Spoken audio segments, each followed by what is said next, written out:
ಒಬ್ಬ ಸಿಎಂ ಆಗ್ಬೇಕು ಅಂದ್ರೆ 1000 ಕೋಟಿ ಬೇಕೀಗ, ಒಬ್ಬ MLA ಆಗ್ಬೇಕು 10,000 ಕೋಟಿ ಬೇಕಿವತ್ತು. ನೀವು IAS ನ ಪಾಸ್ ಮಾಡ್ಕೊಂಡ್ರೆ ಸರಿಸಾಟಿ ಅದೇ ಅಧಿಕಾರವನ್ನು ಅನುಭವಿಸಬಹುದು ಅಂತ. ಖಂಡಿತವಾಗ್ಲೂ ಗಾಳಿ ಬಿತ್ತಿದ್ರೆ ಬಿರುಗಾಳಿ ಆಗುತ್ತೆ. ಇವತ್ತು ನಿಮ್ಮ ಕನಸನ್ನ ಬಿತ್ತಿದ್ರೆ ಸಾಲದು, ಆ ಬಿತ್ತಿದಂತ ಸ್ಥಳ ಮತ್ತು ಬೇಕಾಗಿರ್ತಕ್ಕಂಥ ವಾತಾವರಣಕ್ಕೆ ನಾವು ತಯಾರಾಗಿದ್ದೇವೆ. ಸರಿ, ಸುಮಾರು 200 250 ಮಂದಿಯನ್ನ ಒಂದು ಟರ್ಮ್ ನಾವು ರೆಡಿ ಮಾಡ್ತೀವಿ. ಒಂದು ಇದಕ್ಕೆ UPSC ನಲ್ಲಿ IAS ಅಧಿಕಾರಿಗಳನ್ನ, ತಾಲೂಕಿಗೆ ಒಬ್ಬ ಜಿಲ್ಲಾಧಿಕಾರಿ ಅಂದ್ರೆ ಇದು ಹೇಗೆ ಶುರುವಾಯಿತು, ಏನ್ ಕತೆ ಅಂತ. ಈ ನೈತಿಕತೆ ಕಡಿಮೆ ಆಗ್ತಾ ಇರುವಂತಹ ಈ ಸಮಾಜದಲ್ಲಿ ನಮ್ಮ ದಕ್ಷ ಅಧಿಕಾರಿಗಳಿಗೆ ನೈತಿಕತೆಯನ್ನ ತುಂಬಬೇಕು.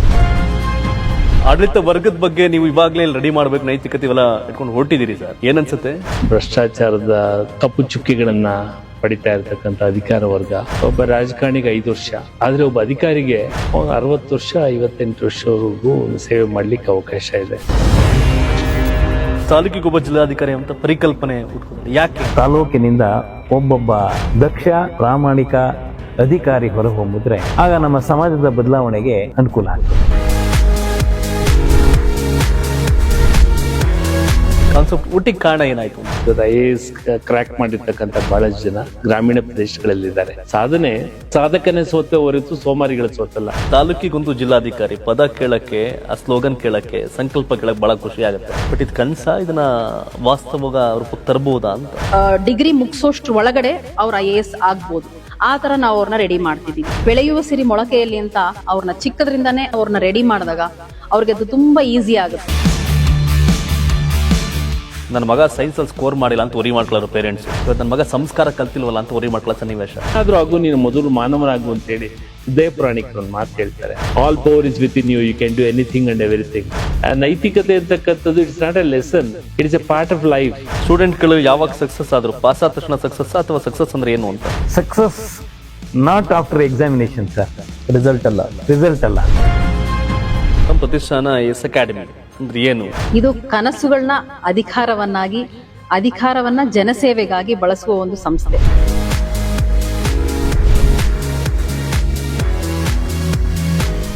ಸೀಟ್ ಫಿಲ್ ಆದ್ರೆ ಸಾಕಪ್ಪ, ಕಲೆಕ್ಷನ್ ಆಯ್ತು, ಈ ಬ್ಯಾಚ್ ಮುಗ್ಸೋಣ ಅಂತಿರ್ತಾರೆ.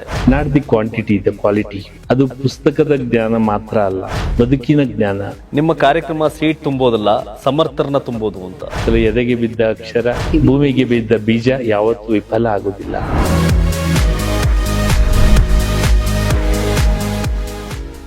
ವೀಕ್ಷಕರೇ ನಮಸ್ಕಾರ.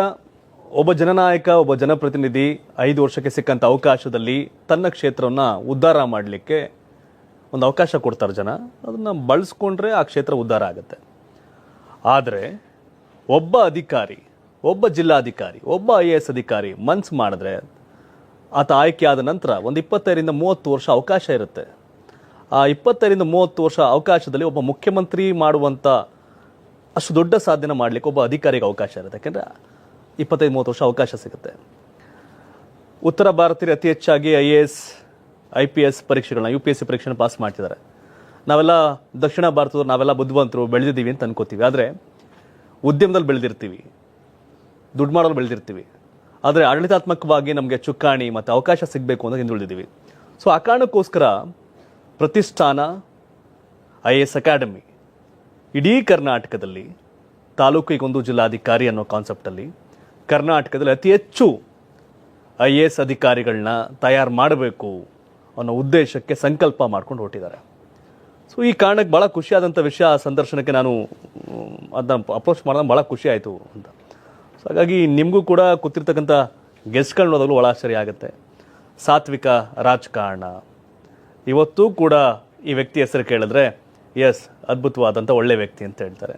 ಹಾಗಾಗಿ ಒಂದು ಪ್ರೊಫೆಸರ್ ಚಂದ್ರಶೇಖರ್ ಸರ್, ಈ ಪ್ರತಿಷ್ಠಾನದ ಮುಖ್ಯಸ್ಥರು, ತಮಗೆ ಸ್ವಾಗತ ಸರ್.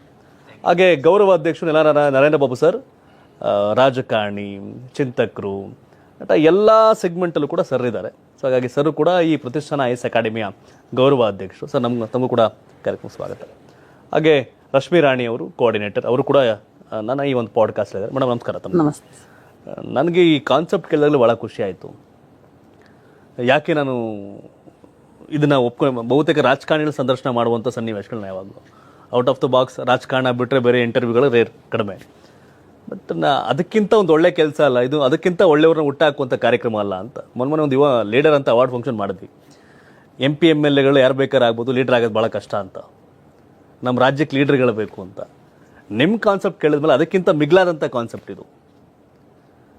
ನಮ್ಮ ರಾಜ್ಯದ ತಾಲೂಕನ್ನು ಈ 200 ಸರಿಸುಮಾರು 200ರಿಂದ 250 ಮಂದಿಯನ್ನು ಒಂದು ಟರ್ಮ್ ನಾವು ರೆಡಿ ಮಾಡ್ತೀವಿ ಒಂದು ಇದಕ್ಕೆ UPSCನಲ್ಲಿ IAS ಅಧಿಕಾರಿಗಳನ್ನ, ತಾಲೂಕಿಗೆ ಒಬ್ಬ ಜಿಲ್ಲಾಧಿಕಾರಿ ಅಂದರೆ ಇಟ್ಸ್ ಗ್ರೇಟ್.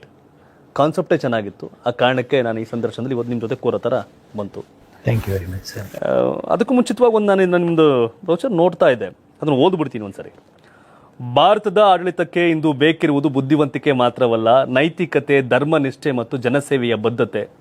ಈ ನಂಬಿಕೆಯಿಂದಲೇ ಪ್ರತಿಷ್ಠಾನ IAS ಅಕಾಡೆಮಿಯ ತಾಲೂಕಿಗೊಬ್ಬ ಜಿಲ್ಲಾಧಿಕಾರಿ ಎಂಬ ದೂರದೃಷ್ಟಿಯ ಪರಿಕಲ್ಪನೆಯಲ್ಲಿ ಜನಪರ ಆಡಳಿತದ ಹೊಸ ಪೀಳಿಗೆಯನ್ನು ಹುಟ್ಟು ಹಾಕಲು ಸಂಕಲ್ಪ ಮಾಡಿದೆ. ಎಲ್ಲ ದುಡ್ಡು ಮಾಡಬೇಕು ಅನ್ನೋ ಟೈಮಲ್ಲಿ ನೀವು ಸೀರಿಯಸ್ಲಿ ಎಜುಕೇಷನ್ ಅನ್ನೋದು ಮಾರಾಟ ಆಗಿರೋ ಸನ್ನಿವೇಶದಲ್ಲಿ, ಎಜುಕೇಷನ್ ಅನ್ನೋದು ಬಿಸ್ನೆಸ್ ಆಗಿರೋ ಸನ್ನಿವೇಶದಲ್ಲಿ, ಕೋಚಿಂಗ್ ಅನ್ನೋದು ಬಿಸ್ನೆಸ್ ಆಗಿರೋ ಸನ್ನಿವೇಶದಲ್ಲಿ, ಸೊ ಭಾರತದ ಆಡಳಿತಕ್ಕೆ ಇಂದು ಬೇಕಿರುವುದು ಬುದ್ಧಿವಂತಿಕೆ ಮಾತ್ರ, ನೈತಿಕತೆ, ಧರ್ಮನಿಷ್ಠೆ, ಜನಸೇವೆಯ ಬದ್ಧತೆ, ಇದನ್ನು ಇಟ್ಕೊಂಡು ಆ ಸಂಕಲ್ಪ ಮಾಡಿಕೊಂಡು ತಾಲೂಕಿಗೊಬ್ಬ ಜಿಲ್ಲಾಧಿಕಾರಿ ಅಂತ ಹೊರಟಿದ್ದೀರಿ. ಸೊ ಹಾಗಾಗಿ ಉದ್ದೇಶಕ್ಕೆ ಮೊದಲನೇದಾಗಿ ಆಫ್ ಹೇಳಬೇಕು. And thank you so much. ಒಂದು ಒಳ್ಳೆ ಉದ್ದೇಶ ಇಟ್ಕೊಂಡು ಈ ಪ್ರತಿಷ್ಠಾನ IAS ಅಕಾಡೆಮಿ ಶುರು ಮಾಡೋದಕ್ಕೆ. ಬಟ್ ಎಲ್ರಿಗೂ ಆಶ್ಚರ್ಯ, ಹೇಗೆ ಸಾಧ್ಯ ಅಂತ ಗೊತ್ತು, ಇವೆಲ್ಲ ಆಗುತ್ತಾ, ಹೇಗೆ ಎತ್ತ ಅಂತ. ಬಟ್ ಉದ್ದೇಶ ಚೆನ್ನಾಗಿದೆ. ಆ ಉದ್ದೇಶ ಉಳಿಬೇಕು, ಬೆಳಿಬೇಕು, ಅದರ ಫಲ ಸಿಗಬೇಕು, ಇಟ್ಸ್ ಟೇಕ್ ಟೈಮ್. ಮೊದಲನೇ ನಾನು ನಿಮ್ಗೆ ಕೇಳ್ತೀನಿ, ಇದು ಹೇಗೆ ಶುರುವಾಯಿತು, ಏನು ಕತೆ ಅಂತ. ಸರ್,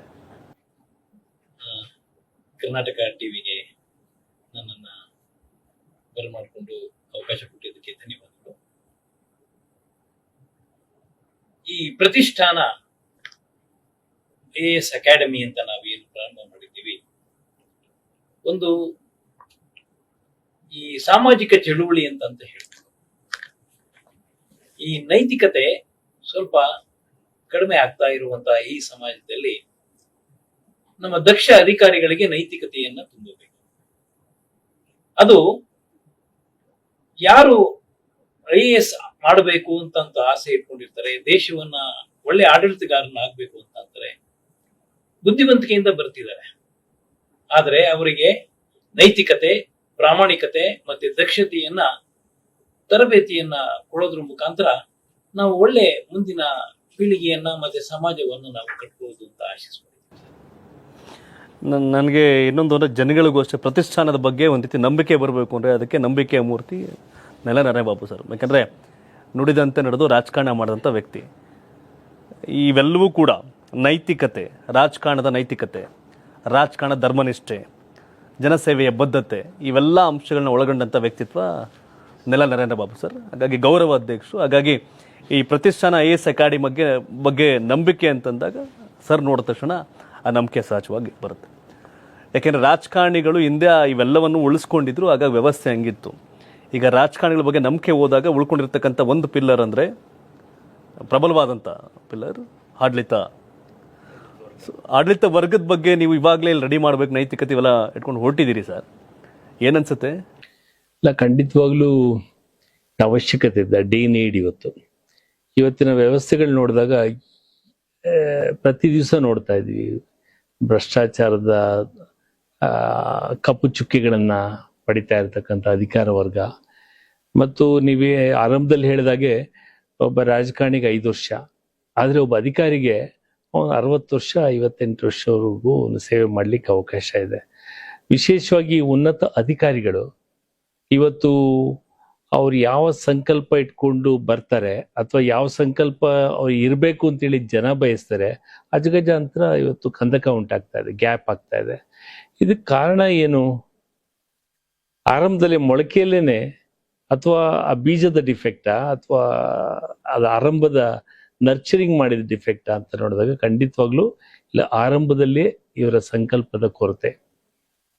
ಈಗ ಪ್ರತಿಯೊಬ್ಬ ಯಾವುದೇ ತಂದೆ ತಾಯಿ ನನ್ನ ಮಗ ಅಧಿಕಾರಿ ಆಗ್ಬೇಕು, ಅಧಿಕಾರಿಯಾಗಿ ಸೇವೆ ಮಾಡಬೇಕು, ಒಂದು ಅಟ್ಲೀಸ್ಟ್ ದೊಡ್ಡ ಅಧಿಕಾರಿ FDCR ಆಗ್ಬೇಕು, SDC ಆದ್ರೆ ಆಗ್ಬೇಕು, ಇಲ್ಲ ಒಂದು ಸರ್ಕಾರಿ ಕಚೇರಿ ಆಗ್ಬೇಕು ಅಂತ ಬಯಸ್ತಾರೆ.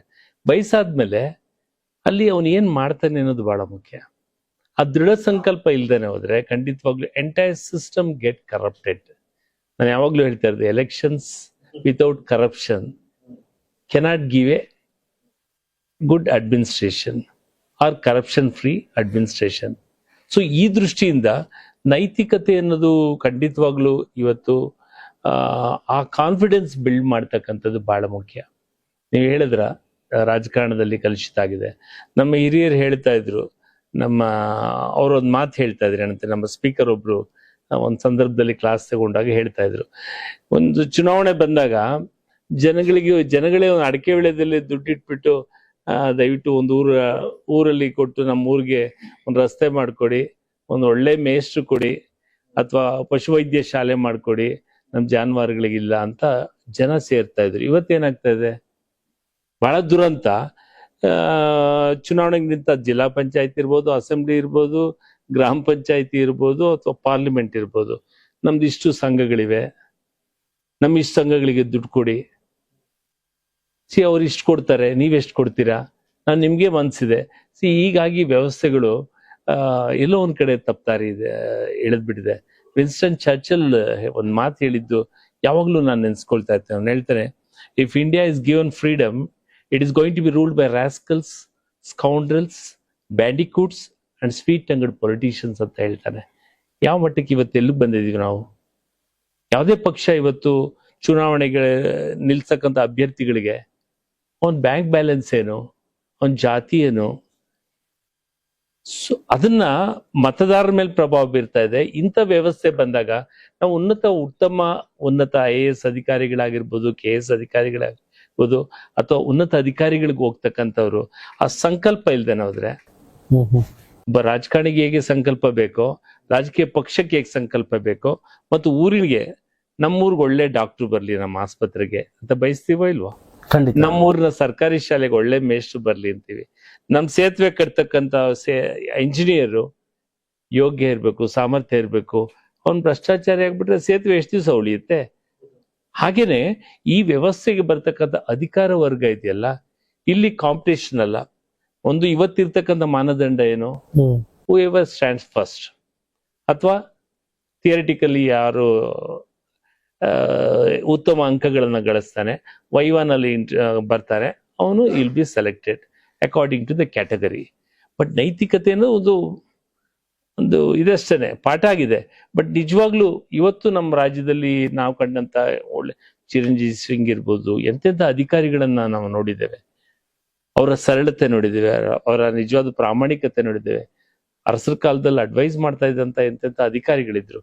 ಇವತ್ತು ಅಧಿಕಾರಿಗಳ ಕೊರತೆ ಇದೆ. ಅಧಿಕಾರಿಗಳೇ ರಾಜಕಾರಣಿಗಳನ್ನ ಭ್ರಷ್ಟ ಮಾಡ್ತಾರೋ, ರಾಜಕಾರಣಿಗಳೇ ಅಧಿಕಾರಿಗಳನ್ನ ಭ್ರಷ್ಟತೆಗೆ ತಗೊಂಡೋಗ್ತಾರೋ.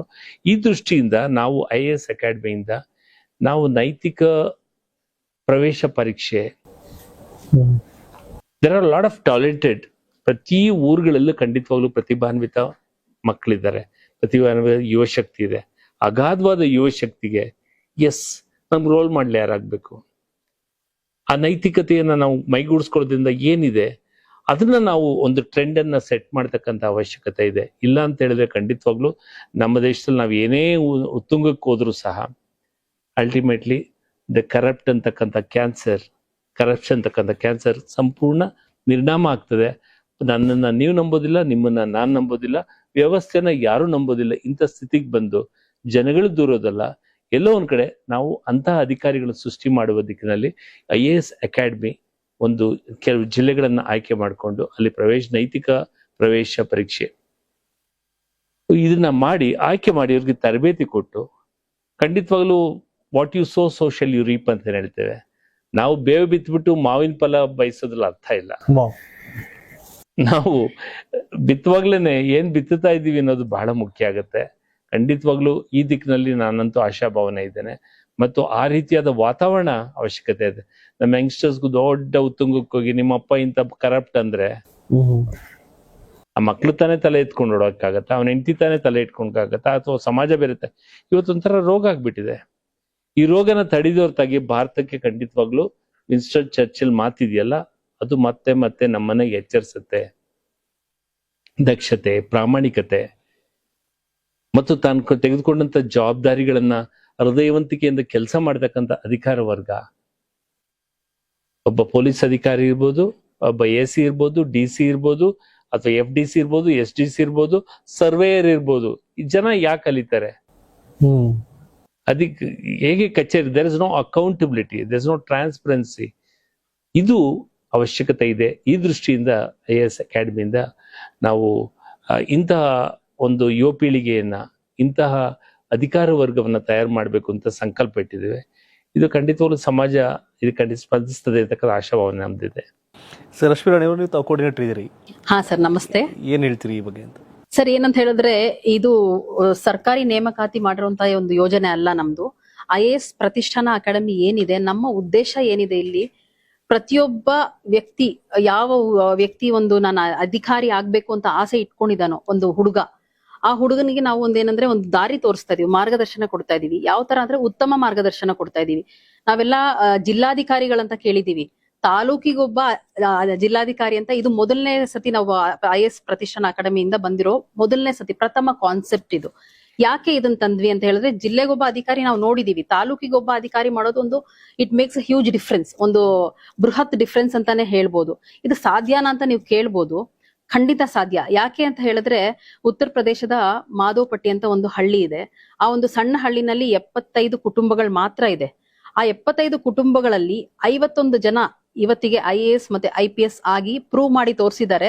ಒಂದು ಹಳ್ಳಿನಲ್ಲಿರುವಂತ ಸಣ್ಣ ಕುಟುಂಬದ ಜನಗಳು ಕೂಡ IAS IPS ಆಗ್ಬೋದು ಅಂತ ಅಂದ್ಮೇಲೆ, ನಮ್ಮ ಒಂದು ತಾಲೂಕಿನಲ್ಲಿರುವಂತಹ ಒಂದು ಜನಗಳು ಏನಿದ್ದಾರೆ ಅವ್ರಿಗೆ ಒಂದು ಕರೆಕ್ಟ್ ಒಂದು ಕೋಚಿಂಗ್ ಇಲ್ಲ, ಒಂದು ಕರೆಕ್ಟ್ ಮಾರ್ಗದರ್ಶನ ಇಲ್ಲ. ಎಲ್ಲಾರು ಏನಂತಾರೆ, ನಾನು ಪೊಲೀಸ್ ಆಗ್ಬೇಕು ಅಂತಾರೆ. ಚಿಕ್ಕ ಮಕ್ಳಿಗೆ ಯಾರನ್ನೇ ಕೇಳಿ ನೀವು ಪೊಲೀಸ್ ಆಗ್ಬೇಕಂತಾರೆ.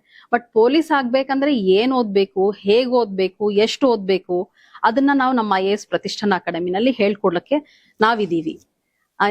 ಎಸ್, ತಾಲೂಕಿಗೊಬ್ಬ ಜಿಲ್ಲಾಧಿಕಾರಿ ಅಂತ ಪರಿಕಲ್ಪನೆ ಹುಟ್ಕೋದಲ್ಲ, ಯಾಕೆ ಅಂತ ಇದು?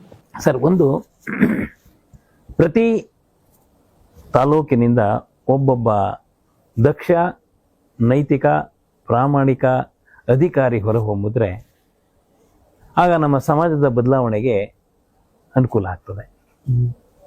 ಈ ತಾಲೂಕಿಗೊಬ್ಬ ಜಿಲ್ಲಾಧಿಕಾರಿಯ ಸಂಕಲ್ಪ ನಾವು ಏನು ಇಟ್ಕೊಂಡಿದ್ದೀವಿ, ಅದಕ್ಕೆ ಒಳ್ಳೆ ತರಬೇತಿಯನ್ನು ಕೊಡಬೇಕಾಗ್ತದೆ. ಮೊದಲಿಗೆ ನಾವು ನಮ್ಮ ಗೌರವಾಧ್ಯಕ್ಷರು ಹೇಳಿದಾಗೆ ಈ ನೈತಿಕ ಪ್ರವೇಶ ಪರೀಕ್ಷೆಯನ್ನು ಮಾಡ್ತೀವಿ. ಬಂದವರೆಲ್ರಿಗೂ ನಾವು ಅವಕಾಶವನ್ನು ಕೊಡೋದಿಲ್ಲ. ಮೊದಲು ಮುಖ್ಯವಾಗಿ ಅವರ ನೈತಿಕತೆ ಇರಬೇಕು, ಪ್ರಾಮಾಣಿಕತೆ ಇರಬೇಕು, ಮತ್ತು ಅವರ ದಕ್ಷತೆ, ಎಬಿಲಿಟಿ ಅವೆಲ್ಲನೂ ಚೆಕ್ ಮಾಡಿ ಆ ಒಂದು ಪ್ರವೇಶ ಪರೀಕ್ಷೆ, ಅದಕ್ಕೇನು ಸಿಲೆಬಸ್ ಏನು ಇರೋದಿಲ್ಲ, ಆದರೆ ಅವನ ವ್ಯಕ್ತಿಗುಣ ತನ್ನಷ್ಟಾನೇ ಹೊರಹೊಮ್ಮಬೇಕು. ಅದ್ರ ಮುಖಾಂತರ ನಾವು ಕಂಡಿಡಿದು ನಂತರ ಅವರಿಗೆ ಸಂದರ್ಶನದ ಮುಖಾಂತರ ಅವರಿಗೆ ನಾವು ಪ್ರವೇಶವನ್ನು ನೀಡ್ತೀವಿ. ಸರ್, ಪ್ರತಿಷ್ಠಾನ IAS ಅಕಾಡೆಮಿ, ನೀವು ಗೌರವಾಧ್ಯಕ್ಷ ಇದ್ದೀರಿ, ಒಂದು ಕಾನ್ಸೆಪ್ಟ್ ಹುಟ್ಟೋಕೆ ಒಂದು ಏನೋ ಒಂದು ರೀಸನ್ಸ್ ಇರುತ್ತೆ. ಕಾನ್ಸೆಪ್ಟ್ ಹುಟ್ಟಿಗೆ ಕಾರಣ ಏನಾಯ್ತು ಅಂತ ಸುಮ್ಮನೆ ಯಾವುದೊಂದು ಇದಾಗಲ್ಲ. ಈಗ ನೀವು ಹೇಳಿದ್ರಲ್ಲ, ಇದು ಇವತ್ತು ಪ್ರತಿಭೆ ಅಂತಕ್ಕಂಥದ್ದು ಕೇವಲ ನಗರ ಪ್ರದೇಶಗಳಲ್ಲಿ ಮಾತ್ರ ಅಲ್ಲ, ರಾಜ್ಯಾದ್ಯಂತ ಗ್ರಾಮೀಣ ಪ್ರದೇಶದಲ್ಲಿ ಇವತ್ತು ನೋಡಿದ್ರೆ ಇವತ್ತು IAS ಕ್ರ್ಯಾಕ್ ಮಾಡಿರ್ತಕ್ಕಂಥ ಬಹಳಷ್ಟು ಜನ ಗ್ರಾಮೀಣ ಪ್ರದೇಶಗಳಲ್ಲಿದ್ದಾರೆ. ಆದ್ರೆ ಅವರ ಜೊತೆನಲ್ಲಿ ಇವತ್ತು ಅವ್ರಿಗೆ ಬೇಕಾಗಿರ್ತಕ್ಕಂಥದ್ದು ನಾವು ನೋಡಿದ್ವಿ, 2 ಹಂತವನ್ನು ನೋಡಿದ್ವಿ. IAS ಕ್ರ್ಯಾಕ್ ಮಾಡಿ ಅಧಿಕಾರಿಗಳಾಗಿ ಉನ್ನತ ಹುದ್ದೆಗೆ ಹೋಗಿರ್ತಕ್ಕಂಥವ್ರು ಒಂದು ಭಾಗ, ಇನ್ನೊಂದು ಭಾಗದಲ್ಲಿ ಇವತ್ತು ಅದಕ್ಕಾಗಿ ಹಾಪಾಪಿಸ್ತಾ ಪ್ರಯತ್ನ ಮಾಡ್ತಾ ಇರ್ತಕ್ಕ. ಉದಾಹರಣೆಗೆ ನಾನೇನೆ 1982 ಆಫ್ಟರ್ ಮೈ ಗ್ರಾಜುಯೇಷನ್ ನಾನು UPSC ಎಕ್ಸಾಮ್ಸ್ ತಗೋಬೇಕು ಅಂತ ನಾನು ತಗೊಂಡೆ. ನನಗೆ ರಾವ್ಸ್ ಇನ್ಸ್ಟಿಟ್ಯೂಟ್ ಅಂತ ಶಿವಾನಂದ ಸರ್ಕಲ್ ಅಲ್ಲಿ ಇತ್ತು. ನಾನು ಯಾರೋ ಒಬ್ರು ಮುಖೇನ ಅಲ್ಲಿಗೆ ಜಾಯಿನ್ ಆದೆ. ಆಮೇಲೆ ನನಗೆ ಫಸ್ಟ್ ಆಫ್ ಆಲ್ ನಂಗೆ ಸೆಲೆಕ್ಟ್ ಮಾಡ್ಲಿಕ್ಕೆ ಏನ್ ಸಬ್ಜೆಕ್ಟ್ ತಗೋಬೇಕು, ನಂದು PCM, ಫಿಸಿಕ್ಸ್, ಕೆಮಿಸ್ಟ್ರಿ, ಮ್ಯಾಥಮೆಟಿಕ್ಸ್. ಆದ್ರೆ ಆಮೇಲೆ ನನಗೆ ಗೊತ್ತಾಯ್ತು, if I had completed master's degree, then I should have chosen my own subjects. ಕೊನೆಗೆ ಪೊಲಿಟಿಕಲ್ ಸೈನ್ಸ್ ತಗೊಂಡೆ. ಪೊಲಿಟಿಕಲ್ ಸೈನ್ಸ್ ತಗೊಂಡಾಗ ನನಗೆ ಫಸ್ಟ್ ಓನ್ಲಿ ಅವಾಗ ನಮ್ಗೆ 3 ಅಟೆಂಪ್ಟ್ಸ್ ಮಾತ್ರ ಇದ್ದು, ಈಗ 7 ಅಟೆಂಪ್ಟ್ಸ್ ಇದೆ ಕ್ಯಾಟಗರಿಲಿ. ಮತ್ತೆ ಇನ್ನೊಂದು ಕಡೆ ಬೇರೆ SC ST ಗೆ ಇನ್ನೂ ಜಾಸ್ತಿ ಅವಕಾಶಗಳಿವೆ. ಆಗ ನನಗೆ ಫಸ್ಟ್ ಅಟೆಂಪ್ಟ್, ಸೆಕೆಂಡ್ ಅಟೆಂಪ್ಟ್ ಆಗೋಷ್ಟು ಪ್ರಿಲಿಮಿನರಿ ಪಾಸ್ ಮಾಡೋಷ್ಟೊತ್ತಿಗೆ ನನ್ನ 3 ಅಟೆಂಪ್ಟ್ ಮುಗಿದೋಯ್ತು. ಸೊ ನನ್ಗೆ ಅವಾಗ ಗೊತ್ತಾಯ್ತು UPSC ಎಕ್ಸಾಮ್ ಕ್ರ್ಯಾಕ್ ಮಾಡ್ಬೇಕಾದ್ರೆ ಅಥವಾ ಈ KPSC ಮಾಡ್ಬೇಕಾದ್ರೆ we must start from our high school level. ಯಾಕಂದ್ರೆ ಬಹಳಷ್ಟು NCERT ಬುಕ್ಸ್ ಗಳನ್ನ ರೆಫರ್ ಮಾಡೋದು, ಇಂಡಿಯನ್ ಏನು ಫ್ರೀಡಮ್ ಮೂವ್ಮೆಂಟ್ ಇರ್ಬೋದು, ಜಿಯಾಲಜಿ ಇರ್ಬೋದು, ಅಥವಾ ಜನರಲ್ ನಾಲೆಡ್ಜ್, ಆಪ್ಟಿಟ್ಯೂಡ್ ಟೆಸ್ಟ್, ಇವೆಲ್ಲ ಇಲ್ಲಿಂದ ಆರಂಭ ಆದಾಗ ಮಾತ್ರ ಬಹುಶಃ ನಮ್ಗೆ ಸುಲಲಿತವಾಗಿ ನಾವು ಇದಾಗಬೇಕು. ಆಫ್ಟರ್ ಮೈ ಗ್ರಾಜುಯೇಷನ್ ಮಾಡ್ತೀವಿ ಅಂತಂದ್ರೆ ಬಹಳ ಕಷ್ಟ ಇದೆ. ಸೊ ಈ ಇತ್ತೀಚಿನ ದಿನಗಳಲ್ಲಿ ಇಂಟಿಗ್ರೇಟೆಡ್ ಕೋರ್ಸ್ಗಳು ಬರ್ತಾ ಇದೆ. So along with graduation, they'll be getting trained to all these exposures. Agindane newspaper readings, current affairs, essay writing, language command, ಮತ್ತು ಜೊತೆನಲ್ಲಿ ಬೇರೆ ಬೇರೆ ಇಂಟರ್ನ್ಯಾಷನಲ್ ಅಫೇರ್ಸ್, ಪಾಲಿಸೀಸ್, ಇವೆಲ್ಲ ಬೇಸಿಕ್ ಗಳನ್ನ ಇಂಬೈಬ್ ಮಾಡ್ತಕ್ಕಂಥ ಅಥವಾ ಅಲ್ಲಿ ಮಕ್ಕಳಿಗೆ ಅಭಿರುಚಿಯನ್ನ ತುಂಬತಕ್ಕಂಥದ್ದು. ಅದೇ ಉದಾಹರಣೆಗೆ ಇವತ್ತು ನೋಡ್ತಾ ಇದ್ದೀವಿ, ಇವತ್ತು ಏಷ್ಯನ್ ಗೇಮ್ಸ್ ಅಲ್ಲಾಗ್ಲಿ ಅಥವಾ ಎಲ್ಲಾಗ್ಲಿ ಅಲ್ಲಿ ಚಿನ್ನ ಗಳಿಸ್ಬೇಕಾದ್ರೆ, ಬೆಳ್ಳಿ ಗಳಿಸ್ಬೇಕಾದ್ರೆ ಅಥವಾ ಬ್ರಾನ್ಸನ್ ಗಳಿಸ್ಬೇಕಾದ್ರೆ ಎಷ್ಟು ಸಿದ್ಧತೆ ತಯಾರಿ ಬೇಕು. ಸೊ ಈ ತಯಾರಿಯನ್ನ ಸೂಕ್ತ ಅಭ್ಯರ್ಥಿಗಳನ್ನ ಅಲ್ಲಿಂದ ಆರಂಭ ಮಾಡಿಕೊಂಡು ಅಥವಾ ಅಲ್ಲಿಂದ ಆಯ್ಕೆ ಮಾಡಿಕೊಂಡು, ಈಗ ನಿಮ್ಗೊತ್ತು ಸ್ಪೋರ್ಟ್ಸ್ ಕಾಲೇಜ್ಗಳಿವೆ, ಇವತ್ತು ಕನಕಪುರ ರೋಡಲ್ಲಿ ಕಾಲೇಜ್ ಮಾಡಿದ್ದಾರೆ. ಸೊ ಆ ರೀತಿಯಾಗಿ ನಾವು ತಯಾರು ಮಾಡಿದ್ರೆ ಖಂಡಿತವಾಗ್ಲೂ ಒಂದು ಬೇಕಾಗಿರ್ತಕ್ಕಂಥ ರಿಕ್ವೈರ್ಡ್ ನಾಲೆಡ್ಜ್ ಒಂದು, ಎರಡನೇದು ಆ ಮೈಂಡ್ ಸೆಟ್ ಒಂದು, ಎಲ್ಲದಕ್ಕಿಂತ ಮುಖ್ಯವಾಗಿ ನೈತಿಕ ತಳಹದಿಯನ್ನ ಕೊಟ್ಟಾಗ ಮಾತ್ರ ಅದಕ್ಕೊಂದು ಶಕ್ತಿ, ಸಮಾಜಕ್ಕೊಂದು ಆಸ್ತಿ ಆಗ್ತೀವಿ. ಇಲ್ಲ ಅಂದ್ರೆ they will become liability then an asset. So ಈ ದೃಷ್ಟಿಯಿಂದ ಈ ಕಾನ್ಸೆಪ್ಟ್ ಅನ್ನ ಇಟ್ಕೊಂಡಿದ್ದೇವೆ ನಾವು. ಅವ್ರು ಹೇಳಿದಾಗೆ ಒಂದು ಹಳ್ಳಿನಲ್ಲಿ ಆ ಸಂಕಲ್ಪ ಹೇಗಿದೆಯೋ, ಒಂದು ಹಳ್ಳಿನಲ್ಲಿ 71 ಮನೆ ಇರೋದ್ರಲ್ಲಿ 51 ಜನ UPSC ಎಕ್ಸಾಮ್ಸ್ ಕ್ರ್ಯಾಕ್ ಮಾಡಿ ಅಲ್ಲಿ ಆಗ್ತಾರೆ ಅಂದ್ರೆ ಅಲ್ಲಿನ ಸಂಕಲ್ಪ ಪ್ಲಾನಿಂಗ್ ಏನಿರ್ಬೋದು. ಸಿಂಗಪುರ್ ಹೇಗಿತ್ತು, ಹೇಗಾಯ್ತು? ಅದು ಒಂದು ದೇಶಕ್ಕೆ, ಆ ದೇಶದ ಆಡಳಿತ ಚುಕ್ಕಾಣಿ ಹಿಡಿತಕ್ಕಂಥವ್ರು, ಆಡಳಿತ ಚುಕ್ಕಾಣಿ ಹಿಡಿದಂಥವ್ರನ್ನ ಇಂಥವ್ರು ಒಬ್ಬ ವಿಜ್ಞಾನಿ ಅಂತ ನಾನು ಕನ್ಸು ಕಾಣ್ಬೋದು, ನಾವು ಆಕ್ಟರ್ ಆಗ್ಬೇಕು ಅಂತೇಳಿ, ಅಥವಾ ನಾವು ಒಬ್ಬ ಸ್ಪೋರ್ಟ್ಸ್ ಪರ್ಸನ್ ಆಗ್ಬೇಕು, ಕ್ರಿಕೆಟರ್ ಆಗ್ಬೇಕು. ಎಷ್ಟು ದೊಡ್ಡ ಸಾಧನೆ ಸುಲಲಿತವಾಗಿ ಆಗೋದಿಲ್ಲ. ಸಾಧನೆ ಸಾಧಕನೇ ಸೋತೆ ಹೊರತು ಸೋಮಾರಿಗಳ ಸೋತಲ್ಲ. ಏನೋ ಆದ್ಮೇಲೆ ಡಿಗ್ರಿ ಆದ್ಮೇಲೆ ನಾನು UPSCಗೋ ಎಕ್ಸಾಮ್ ತಗೋತೀನಿ, KPSC ಎಕ್ಸಾಮ್ ತಗೋತೀನಿ, ಯಾರೋ ಇನ್ಫ್ಲೂಯೆನ್ಸ್ ಮಾಡ್ಬಿಟ್ಟು ಯಾರ್ದೋ ಇದ್ ಮಾಡ್ಬಿಟ್ಟು ಇವಾಗ ನೋಡ್ತಾ ಇದೀವಲ್ಲ ದುರಂತಗಳಾಗ್ತಾ ಇರ್ತಕ್ಕಂಥದ್ದು. ಆ ರೀತಿಯಾಗಿ ಹೇಗೋ ಪಾಸ್ ಮಾಡ್ಬಿಟ್ಟು ಒಬ್ಬ ಅಧಿಕಾರಿ ಆಗ್ಬಿಡ್ತೀನಿ ಅಂತಕ್ಕಂಥದ್ದು. ಇದು ನಿಲ್ಬೇಕು ಅಂದ್ರೆ ಸಮಾಜದ ಇಚ್ಛಾಶಕ್ತಿ ಬಹಳ ಮುಖ್ಯ. ಎಸ್, ನಮ್ಮ ಅದು ಜನಪ್ರತಿನಿಧಿಗಳು ಹೌದು ಮತ್ತು ಜನಗಳು ಹೌದು. ಜನಪ್ರತಿನಿಧಿಗಳು ಬಂದು ನಮ್ಮ ಹುಡುಗ KPSC ಎಕ್ಸಾಮ್ ಬರ್ದೆ ಅಂತ ದಯವಿಟ್ಟು ಸ್ವಲ್ಪ ಮಾರ್ಕ್ಸ್ ಹಾಕ್ಸ್ಬಿಟ್ಟು ಪಾಸ್ ಮಾಡಿಸ್ಬಿಡಿ. ಎಷ್ಟೋ ಹಿಂದೆ ಘಟನೆಗಳು ನೋಡಿದ್ದೇವೆ. ನಮ್ಮ ಮಗಳಿದಾರೆ, ಕೊಟ್ಟು ಮದುವೆ ಮಾಡ್ಕೋತೀವಿ, ನೀನು ಅಳಿಯನಾಗೋದಾದ್ರೆ ನೀನು KPSC ಪಾಸ್ ಮಾಡ್ತೀವಿ ಅಂತಿರೋ ಪ್ರಕರಣಗಳು ನೋಡಿದ್ದೇವೆ ಈ ರಾಜ್ಯದಲ್ಲಿ. ಸೊ ಇದು ನೈತಿಕತೆಯ ಕೊರತೆ ಇವತ್ತು ಎದ್ದು ಕಾಣ್ತಾ ಇದೆ ಎಲ್ಲ ಕ್ಷೇತ್ರಗಳಲ್ಲಿ. ಇದನ್ನ education without moral, without wisdom ಏನಾಗ್ತಾ ಇದೆ ಅಂತ ಗೊತ್ತು ನಿಮ್ಗೆ. ಸೊ ಈ ದೃಷ್ಟಿಯಿಂದ ಖಂಡಿತವಾಗ್ಲೂ ನಮ್ಮ ಕನಸು ಅದು. ಯಾಕಂದ್ರೆ ಯಾರೇ ಈಗ ಎಲ್ಲ ಬರ್ದಂತವ್ರು IAS ಆಗೋದಿಲ್ಲ. ನಿಮ್ಗೆ ಗೊತ್ತಿದೆ UPSC ನಲ್ಲೂ ಅಕಾರ್ಡಿಂಗ್ ಟು ರ್ಯಾಂಕಿಂಗ್ IFS ಆಗ್ತಾರೆ, IAS ಆಗ್ತಾರೆ, IPS ಆಗ್ತಾರೆ, IRC ರೈಲ್ವೆ ಸರ್ವಿಸ್ ಆಗುತ್ತೆ, ಅಕೌಂಟಿಂಗ್ ಸರ್ವಿಸ್ ಆಗುತ್ತೆ. ಹಾಗೆ ಅದಾಗ್ದನವ್ರೆ KS ಅದು ಬರೀಬೋದು. KS ಹೇಳ್ಬಿಟ್ಟು ಅಕಾರ್ಡಿಂಗ್ ಟು ದ ರ್ಯಾಂಕಿಂಗ್ ಅವ್ರಿಗೆ ಸಿಗುತ್ತೆ, ಅವಕಾಶಗಳು ಸಿಗುತ್ತೆ.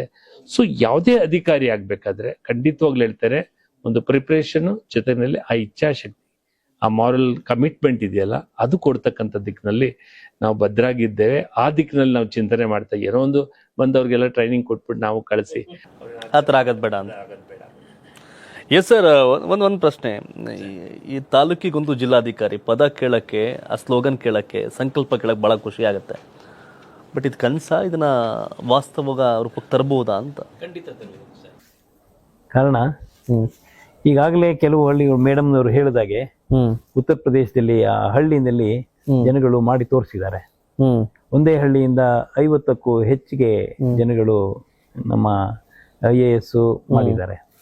ಹಾಗೆ ನಾವು ಸರಿಯಾದ ರೀತಿಯಲ್ಲಿ ಮಾರ್ಗದರ್ಶನ ಕೊಟ್ಟು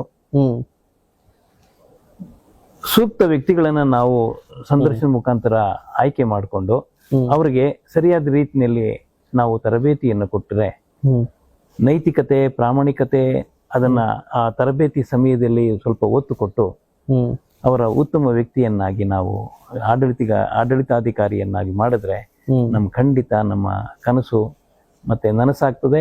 ಆ ಸಂಕಲ್ಪದಲ್ಲಿ ನಾವು ಮುಂದೆ ಹೋಗ್ತಾ ಇದ್ದೀವಿ ಸರ್. ಎಸ್ ಮೇಡಮ್, ಯಾವ ಕಾರಣಕ್ಕೋಸ್ಕರ ಪ್ರತಿಷ್ಠಾನ IAS ಅಕಾಡೆಮಿನೇ ಆಯ್ಕೆ ಮಾಡ್ಕೋಬೇಕು ಅಂತ ನೀವು ಹೇಳ್ತೀರಿ? ಸರ್, ಮೊದಲಿಗೆ ವಿಜಯನಗರದಲ್ಲಿರುವಂತಹ ನಮ್ಮ ಪ್ರತಿಷ್ಠಾನ IAS ಅಕಾಡೆಮಿ ಏನಿದೆ, ಇದು ಒಂದು ಕೋಚಿಂಗ್ ಸೆಂಟರ್ ಅಲ್ಲ. ವಿಜಯನಗರ ಅಂದ್ರೆ ನಿಮಗೆ ಗೊತ್ತಿದೆ, ಏದೋ ಕೋಚಿಂಗ್ ಸೆಂಟರ್ ಒಂದು ಹಬ್ ಅನ್ನೋ ತರಾನೇ ಹುಟ್ಕೊಂಡಿದೆ ವಿಜಯನಗರ. ಬಟ್ ನಮ್ಮ ಒಂದು ಕೋಚಿಂಗ್ ಸೆಂಟರ್ ಏನಿದೆ, ಇದು ಕೋಚಿಂಗ್ ಸೆಂಟರ್ ಅಲ್ಲ. ಇಲ್ಲಿ ಒಂದು ನೋವಿದೆ, ಒಂದು ಅಗತ್ಯತೆಯಿಂದ ಹುಟ್ಟಿದೆ, ಒಂದು ನೋವಿನಿಂದ ಹುಟ್ಟಿದೆ. ಯಾರೇ ಒಂದು ಅಲ್ಲಿ ತಲುಪಕ್ ಆಗದೆ ಇರೋಂಥವ್ರೆಲ್ಲ ತಲುಪಬಹುದು, ಆಯ್ತಾ. ದುಡ್ಡು ಹಿಂದೆ ಇದು ಇಲ್ಲ, ಈ ಒಂದು ಸಂಸ್ಥೆ ಇಲ್ಲ. ನಮ್ಮ ಉದ್ದೇಶ ಏನಂತ ಹೇಳಿದ್ರೆ, 6ನೇ ಕ್ಲಾಸಿಂದ 10ನೇ ಕ್ಲಾಸ್ ವರೆಗೂ ಆನ್ಲೈನ್ ಇರ್ಬೋದು, ಆಫ್ಲೈನ್ ಇರ್ಬೋದು, ಅವ್ರಿಗೆಲ್ಲ ನಾವು ಕೋಚಿಂಗ್ ಕೊಡ್ತೀವಿ. ಅದು ಬರೋಕಾದ್ರೆ ಅವ್ರು ಆನ್ಲೈನ್ ಬಂದು ಅಲ್ಲೇ ಕೋಚಿಂಗ್ ಸೆಂಟರ್ ಅಲ್ಲೇ ತಗೊಳ್ಬಹುದು ಟ್ರೈನಿಂಗ್. ಆಗಿಲ್ಲ ಅಂತ ಹೇಳಿದ್ರೆ ನಾವು ಆನ್ಲೈನ್ ಮೂಲಕ ಅವರಿಗೆ ಟ್ರೈನಿಂಗ್ ಕೊಡ್ತಾ ಇದೀವಿ. ಫಸ್ಟ್ PUC ಇಂದ ಡಿಗ್ರಿ ಮಾಡ್ತಿರೋಂತಹ ಮಕ್ಳಿಗೂ ನಾವು ಆಪರ್ಚುನಿಟಿ ಕೊಡ್ತಾ ಇದೀವಿ. ಹೇಗೆ ಅಂತ ಹೇಳಿದ್ರೆ, ಅವರು ಡಿಗ್ರಿ ಮುಗಿಸೋಷ್ಟ್ರ ಒಳಗಡೆ ಅವ್ರ IAS ಆಗ್ಬೋದು. ಆ ತರ ನಾವು ಅವ್ರನ್ನ ರೆಡಿ ಮಾಡ್ತಿದೀವಿ. IAS, IPS, IFS ಏನೇ ಆಗಿಲ್ಲ ಅಂತ ಹೇಳಿದ್ರು ಅವ್ರು ಅಟ್ಲೀಸ್ಟ್ ಒಂದು ವಿಲೇಜ್ ಅಕೌಂಟೆಂಟ್ ಆಗ್ಬೋದು, FTA ಆಗ್ಬೋದು, STA ಆಗ್ಬೋದು, ಬ್ಯಾಂಕಿಂಗ್ ಎಕ್ಸಾಮ್ ಬರೀಬಹುದು, ಏನೋ ಒಂದು ಆಗ್ಬೋದು. ನಾವು ಇಂಟಿಗ್ರೇಟೆಡ್ ಕೋರ್ಸ್ ಕೊಡ್ತಾ ಇದೀವಿ. ಅಷ್ಟೇ ಅಲ್ಲದೆ ಈಗ ತಾನೇ ಡಿಗ್ರಿ ಮುಗ್ದಿದೆ, ಎಷ್ಟೋ ಮಕ್ಳುಗಳು ಜಾಬ್ ಗಲಿತಾ ಇದಾರೆ. ಎಲ್ಲಾರ್ಗು ಏನೋ ಡಾಕ್ಟರ್ ಆಗ್ಬೇಕು, ಇಂಜಿನಿಯರ್ ಆಗ್ಬೇಕು. ಇವತ್ತು ಎಷ್ಟೋ ಇಂಜಿನಿಯರ್ಗಳು 20,000 ರೂಪಾಯಿ ಕೆಲಸ ಮಾಡ್ತಾ ಇದ್ದಾರೆ. ಕೆಲಸನೇ ಇಲ್ಲದೆ ಅನ್ಎಂಪ್ಲಾಯ್ಮೆಂಟ್ ಅಲ್ಲಿ ಕೂಡ ಇದ್ದಾರೆ. ಆಪರ್ಚುನಿಟೀಸ್ ಎಷ್ಟೊಂದಿದೆ, ಬಟ್ ಅದು ಅವರಿಗೆ ದಾರಿ ಗೊತ್ತಿಲ್ಲ. ಹೇಗ್ ಹೋದ್ರೆ, ಏನ್ ಮಾಡಿದ್ರೆ ನಮಗೆ ಒಂದು ಜಾಬ್. ಸ್ವಿಗ್ಗಿಲಿ ಹೋಗ್ತಾ ಇದಾರೆ, 40,000 ಸಂಪಾದನೆ ಮಾಡ್ತಾ ಇದಾರೆ. ಝೊಮ್ಯಾಟೋಲ್ 40,000 ಸಂಪಾದನೆ ಮಾಡ್ತಾ ಇದಾರೆ. ಆ ರೀತಿ ಆಗ್ಬಾರ್ದು. ಇಂಜಿನಿಯರಿಂಗ್ ಮಾಡಿ 24 ಅವರ್ಸ್ ದುಡಿತಿರೋಂತ ಎಷ್ಟೋ ಮಕ್ಳುಗಳು ಇದಾರೆ ಇವತ್ತು ನಮ್ಮಲ್ಲಿ. ಸೊ ನಮ್ಮ ಉದ್ದೇಶ ಏನಂತ ಹೇಳಿದ್ರೆ, ನಾವು ಅವ್ರಿಗೆ ಬೆಳೆಯುವ ಸಿರಿ ಮೊಳಕೆಯಲ್ಲಿ ಅಂತ ಅವ್ರನ್ನ ಚಿಕ್ಕದ್ರಿಂದಾನೇ 6ನೇ ಕ್ಲಾಸಿಂದಾನೇ ನಾವು ಅವ್ರನ್ನ ರೆಡಿ ಮಾಡಿದಾಗ ಅವ್ರಿಗೆ ಅದು ತುಂಬಾ ಈಸಿ ಆಗುತ್ತೆ, ಕಷ್ಟನೇ ಅನ್ಸಲ್ಲ. ಯಾಕಂದ್ರೆ IAS ಅಂದ್ರೆ ಅಯ್ಯೋ IAS ಅಂತಾರೆ, ಅಯ್ಯೋ ನಮ್ ಕೈಲಿ ಆಗೋದಿಲ್ಲ ಅಂತಾರೆ. ಬಟ್ ನಾವು ಅವ್ರನ್ನ ಚಿಕ್ಕದ್ರಿಂದಾನೇ ರೆಡಿ ಮಾಡಿದಾಗ, ಅವ್ರ ಮೈಂಡ್ ಸೆಟ್ ರೆಡಿ ಮಾಡಿದಾಗ ಅವ್ರು ಖಂಡಿತ ಆಗ್ತಾರೆ. ಎಸ್, ಖಂಡಿತ ಒಳ್ಳೆ ಪಾಯಿಂಟ್. ನಾವು ಏನಾಗ್ತಾರೋ ಬಿಡ್ತಾರೋ, ಈಗ ತಾಲೂಕಿಗೊಂದು ಜಿಲ್ಲಾಧಿಕಾರಿ ಅನ್ನೋ ಕಾನ್ಸೆಪ್ಟು, ಒಂದು ಹಳ್ಳಿನಲ್ಲಿ 71 ಜನ ಇರೋಕ್ಕೂ ಇದರಲ್ಲಿ 51 ಜನ ಆದಂಥ ಇತಿಹಾಸ ಇದೆ UPನಲ್ಲಿ ಅಂತ ಉದಾಹರಣೆಗಳು ಕೂಡ ಕೊಡ್ತಾ ಇದ್ರಿ. ಸಮಾಜಕ್ಕೊಬ್ಬ ನೈತಿಕತೆ ಇರೋ ವ್ಯಕ್ತಿಯನ್ನು ಕೊಟ್ಟಂಗಾಗುತ್ತೆ ಫೈನಲಿ.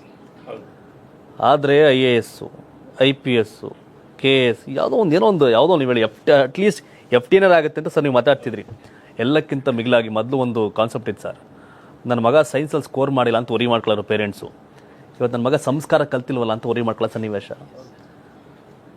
ಸೈನ್ಸು ಮಾರ್ಕ್ಸ್ ಅಷ್ಟೇ, ಸಂಸ್ಕಾರ ಅದು ಸಂಸಾರ ಮತ್ತು ಸಮಾಜಕ್ಕೆ ಪೂರಕ. ಹಾಗಾಗಿ ಅದು ಇಂಪಾರ್ಟೆಂಟ್. ನಿಮ್ಮಿಂದ ಅದೊಂದು ಬೆನಿಫಿಟ್ ಅಂತ ನೋಡ್ತಿರುವಂಥ ಪೇರೆಂಟ್ಸ್ಗೊಂದು ಅನ್ಸುತ್ತೆ ಮತ್ತು ಸ್ಟೂಡೆಂಟ್ಸ್ಗೆ ಅನ್ಸುತ್ತೆ.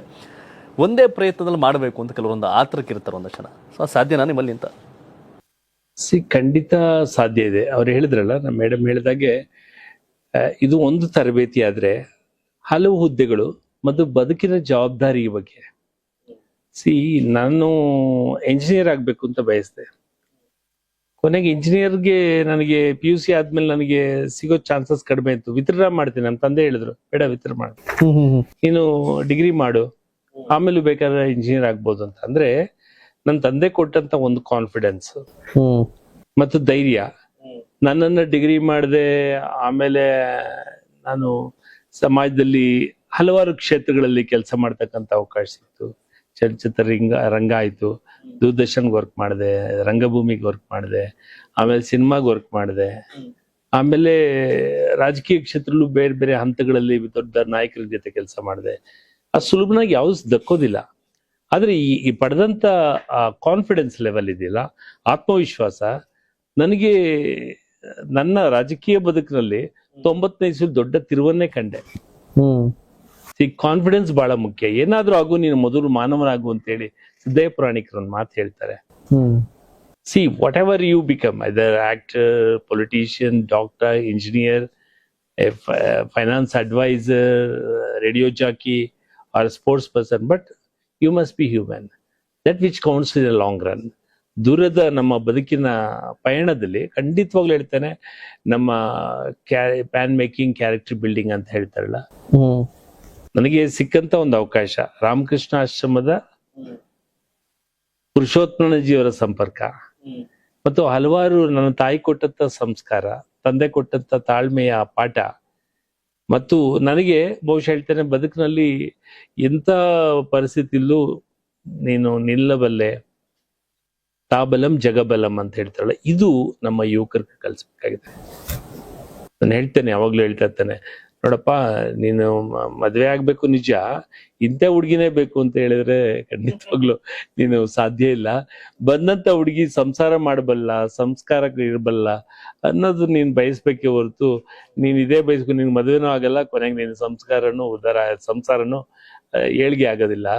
ಅದು ಬಿಟ್ಟು ಬಂದ್ ಬಾಲನ್ನ, ಯಾವ ಬಾಲನ್ನು ನಾವು ಬ್ಯಾಟಿಂಗ್ ಮಾಡ್ತೀವಿ ಅನ್ನೋ ಒಂದು ಕಾನ್ಫಿಡೆನ್ಸ್ ಲೆವೆಲ್ನ ನಮ್ಮ ಯುವ ಶಕ್ತಿಯಲ್ಲಿ ಹೇಳ್ಬೇಕು. ಅದನ್ನೇ ಹೇಳುದು ಸ್ವಾಮಿ ವಿವೇಕಾನಂದರು, all power is with in you, you can do anything and everything. ಅವ್ರು ಹೇಳ್ತಾಳೆ, you have wasted your life in seeking pleasure of flesh and worldly pride, the dark clouds of death is before you, O master let me not perish in this ocean ಅಂತ. ಇವತ್ತಿನ ಯುವ ಜನಾಂಗಕ್ಕೆ ಯಾರಾದ ಆದರ್ಶ ಆಗಿರ್ಬೇಕು ಅಂತಕ್ಕಂಥದ್ದೇ ಇದೆ, ಅಂತ ಕೊರತೆ ಇದೆ. ಇತ್ತೀಚೆಗೆ ಅಂದ್ರೆ ಪ್ರಧಾನಮಂತ್ರಿಯವರು ಯೂತ್ ಎಂಪವರ್ಮೆಂಟ್ ಸೆಂಟರ್ನ ಮೈಸೂರಿನಲ್ಲಿ ಇನಾಗ್ರೇಷನ್ ಆಯ್ತು. ಅಸೆಂಬ್ಲಿನಲ್ಲಿ ಈ ವಿಷಯ ಬಂತು, ಆ ಶಾಲೆ ಕಟ್ಟಡವನ್ನ ಕೊಡ್ಬೇಕಾ ಬೇಡವಾ ಯಾರಿಗೆ, ರಾಮಕೃಷ್ಣ ಆಶ್ರಮಕ್ಕೆ. ಕೆಲವರು ವಿರೋಧ ಮಾಡಿದ್ರು, ಮೈಸೂರಿನ ಶಾಸಕರು. ನಾನು ಅವತ್ತು ಶಾಸನ ಸಭೆನಲ್ಲಿದ್ದೆ, ಅವತ್ತಿದ್ದೆ ನಾನು ಮತ್ತು ಕೆಲವರು ಇಲ್ಲ ಕೊಡಿ. ಯಾಕಂದ್ರೆ ಯೂತ್ ಎಂಪವರ್ಮೆಂಟ್ ಸೆಂಟರ್ಸ್ ಅವಶ್ಯಕತೆ ಇದೆ. ಆಮೇಲೆ ಜೊತೆಯಲ್ಲಿ ನೈತಿಕ ಒಂದು ಮಕ್ಕಳಿಗೆ ನೈತಿಕತೆ ಅಂತಕ್ಕಂಥದ್ದು it's not a lesson, it's A practice, it's a part of life. ವಿವೇಕಾನಂದರ ಸೊ ಈ ರೀತಿಯಾಗಿ ಇವತ್ತು ನಮ್ಮ ಯುವ ಶಕ್ತಿಯನ್ನ ಬಹಳಷ್ಟು ಜನ, ಈಗ ನಮ್ಮ SM ಕೃಷ್ಣ ಅವ್ರನ್ನ ನಾನು ಕೆಲವು ಸರಿ ನೆನ್ಸ್ಕೊಳ್ತೇನೆ. ಅವ್ರಲ್ಲಿ ಅಷ್ಟೊಂದು ತಾಳ್ಮೆ ಹೇಗಿತ್ತು. ಆ ವೀರಪ್ಪನ್ ರಾಜ್ಕುಮಾರ್ ಅವ್ರನ್ನ ಅಪಹರಣ ಮಾಡಿದಾಗ ಪರಿಸ್ಥಿತಿ ಹೇಗಿತ್ತು ಅಂತ ನಾವು ಸ್ವತಃ ನೋಡಿದ್ದೇವೆ, ಜನಪ್ರತಿನಿಧಿಗಳಾಗಿ ನೋಡಿದ್ದೇವೆ, ಅರಸರನ್ನ ಕಂಡಿದ್ದೇವೆ. ಕೆಲವು ನಾವು ಈ leader is not Born, it's made sometimes. Even officers ಹೇಳಿದಲ್ಲ, ಎಲ್ಲ ಹಂತಗಳಲ್ಲೂ ಸಹ ನಾನು ಎಷ್ಟೋ ಜನ IAS ಅಧಿಕಾರಿಗಳನ್ನ ನನ್ನ ಸಾರ್ವಜನಿಕ ಜೀವನದಲ್ಲಿ ನೋಡಿದ್ದೇನೆ. ಪ್ರೋತ್ಸಾಹದಾಯಕವಾಗಿ ಮಾತಾಡ್ತೇನೆ, ನಿರಾಶಾದಾಯಕವಾಗಿ ಮಾತಾಡ್ತಿರ್ತಕ್ಕಂಥ ಅಧಿಕಾರಿಗಳು ನೋಡಿದ್ದೇವೆ. ನನಗೆ ಒಬ್ರು ಬಾಬು ಅಂತ ಇದ್ರು, ಚೀಫ್ ಇಂಜಿನಿಯರ್ BBMP ಬೆಂಗಳೂರು ಮಹಾನಗರ ಪಾಲಿಕೆಯಲ್ಲಿ. ಅವ್ರು ನಮ್ಗೆ ಹೇಳಿದ್ರು, first time corporator, what is road. That ಅವರ ಸರಳತೆ ಹೇಳಿದ್ರು. ಕಾರ್ ಒಳಗಡೆ ನಿಲ್ಸ್ಬಿಟ್ಟು ನೀರ್ನ ಲೋಟದಲ್ಲಿ ಇಟ್ಬಿಟ್ಟು ಹೋಗ್ತಾ ರಸ್ತೆ ಅಂದ್ರೆ ಕೇವಲ ರಸ್ತೆ ಅಲ್ಲ, ಫುಟ್ಪಾತ್ ಹೇಗಿರ್ಬೇಕು, ಶೋಲ್ಡರ್ ಟೈನ್ ಇರ್ಬೇಕು, ಕೇಂಬರ್ ಹೇಗೆ ಕೊಡ್ಬೇಕು. These all things it should be taught from the childhood. ಈಗೇನಾಗಿದೆ, ಎಲ್ಲ ಎಕ್ಸಾಮಿನೇಷನ್ ಓರಿಯೆಂಟೆಡ್. ನಮ್ಮ ಮಗ ಒಳ್ಳೆ ಕ್ಲಾಸ್ ಫಸ್ಟ್ ಬರ್ಬೇಕು. ಇವತ್ತು ಎಜುಕೇಶನ್ ಪಾಲಿಸಿ ಇವತ್ತು ನೋಡ್ತಾ ಇದ್ದೀರಾ, NEP ಆದ್ಮೇಲೆ ಪ್ರಾಕ್ಟಿಕಲಿ ಓರಿಯೆಂಟೆಡ್ ಬೇಕು. ನಮ್ಮ ಮಕ್ಳ ಕನಸುಗಳು ನೋಡ್ಬಿಟ್ರೆ ಬೇಜಾರಾಗತ್ತೆ. ಕ್ರಿಕೆಟ್ ಪ್ಲೇಯರ್ ಆಗ್ಬೇಕು ಅಂತಾರೆ, ಸ್ಪೋರ್ಟ್ಸ್ ಪರ್ಸನ್ ಆಗ್ಬೇಕು ಅಂತಾರೆ.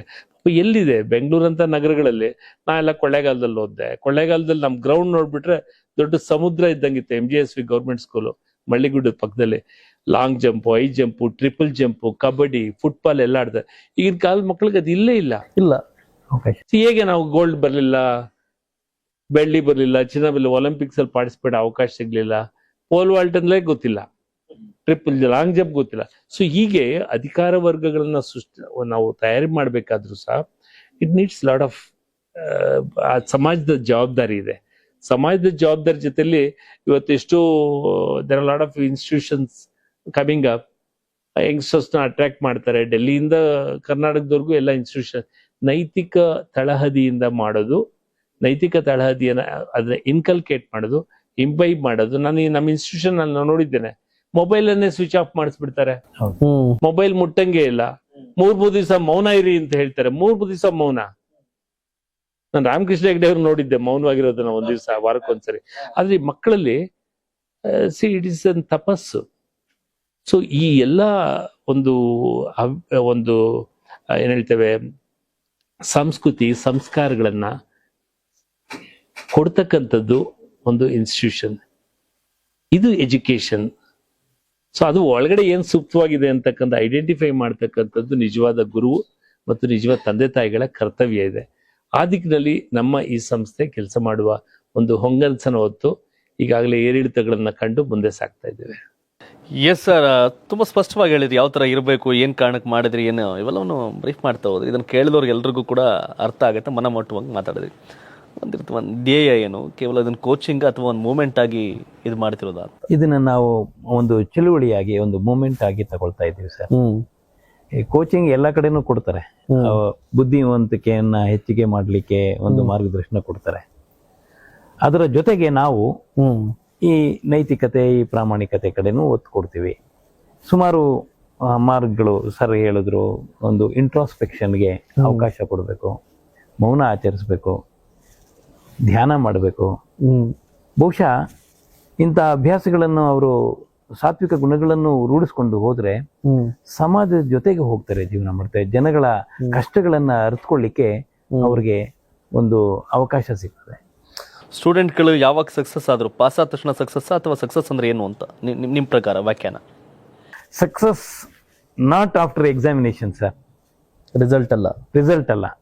ಅವರ ಅಡ್ಮಿನಿಸ್ಟ್ರೇಷನ್ ಅಲ್ಲಿ ಜನಗಳ ಹತ್ರ ಯಾರು ಹೋಗ್ತಾರೆ, ಅವರ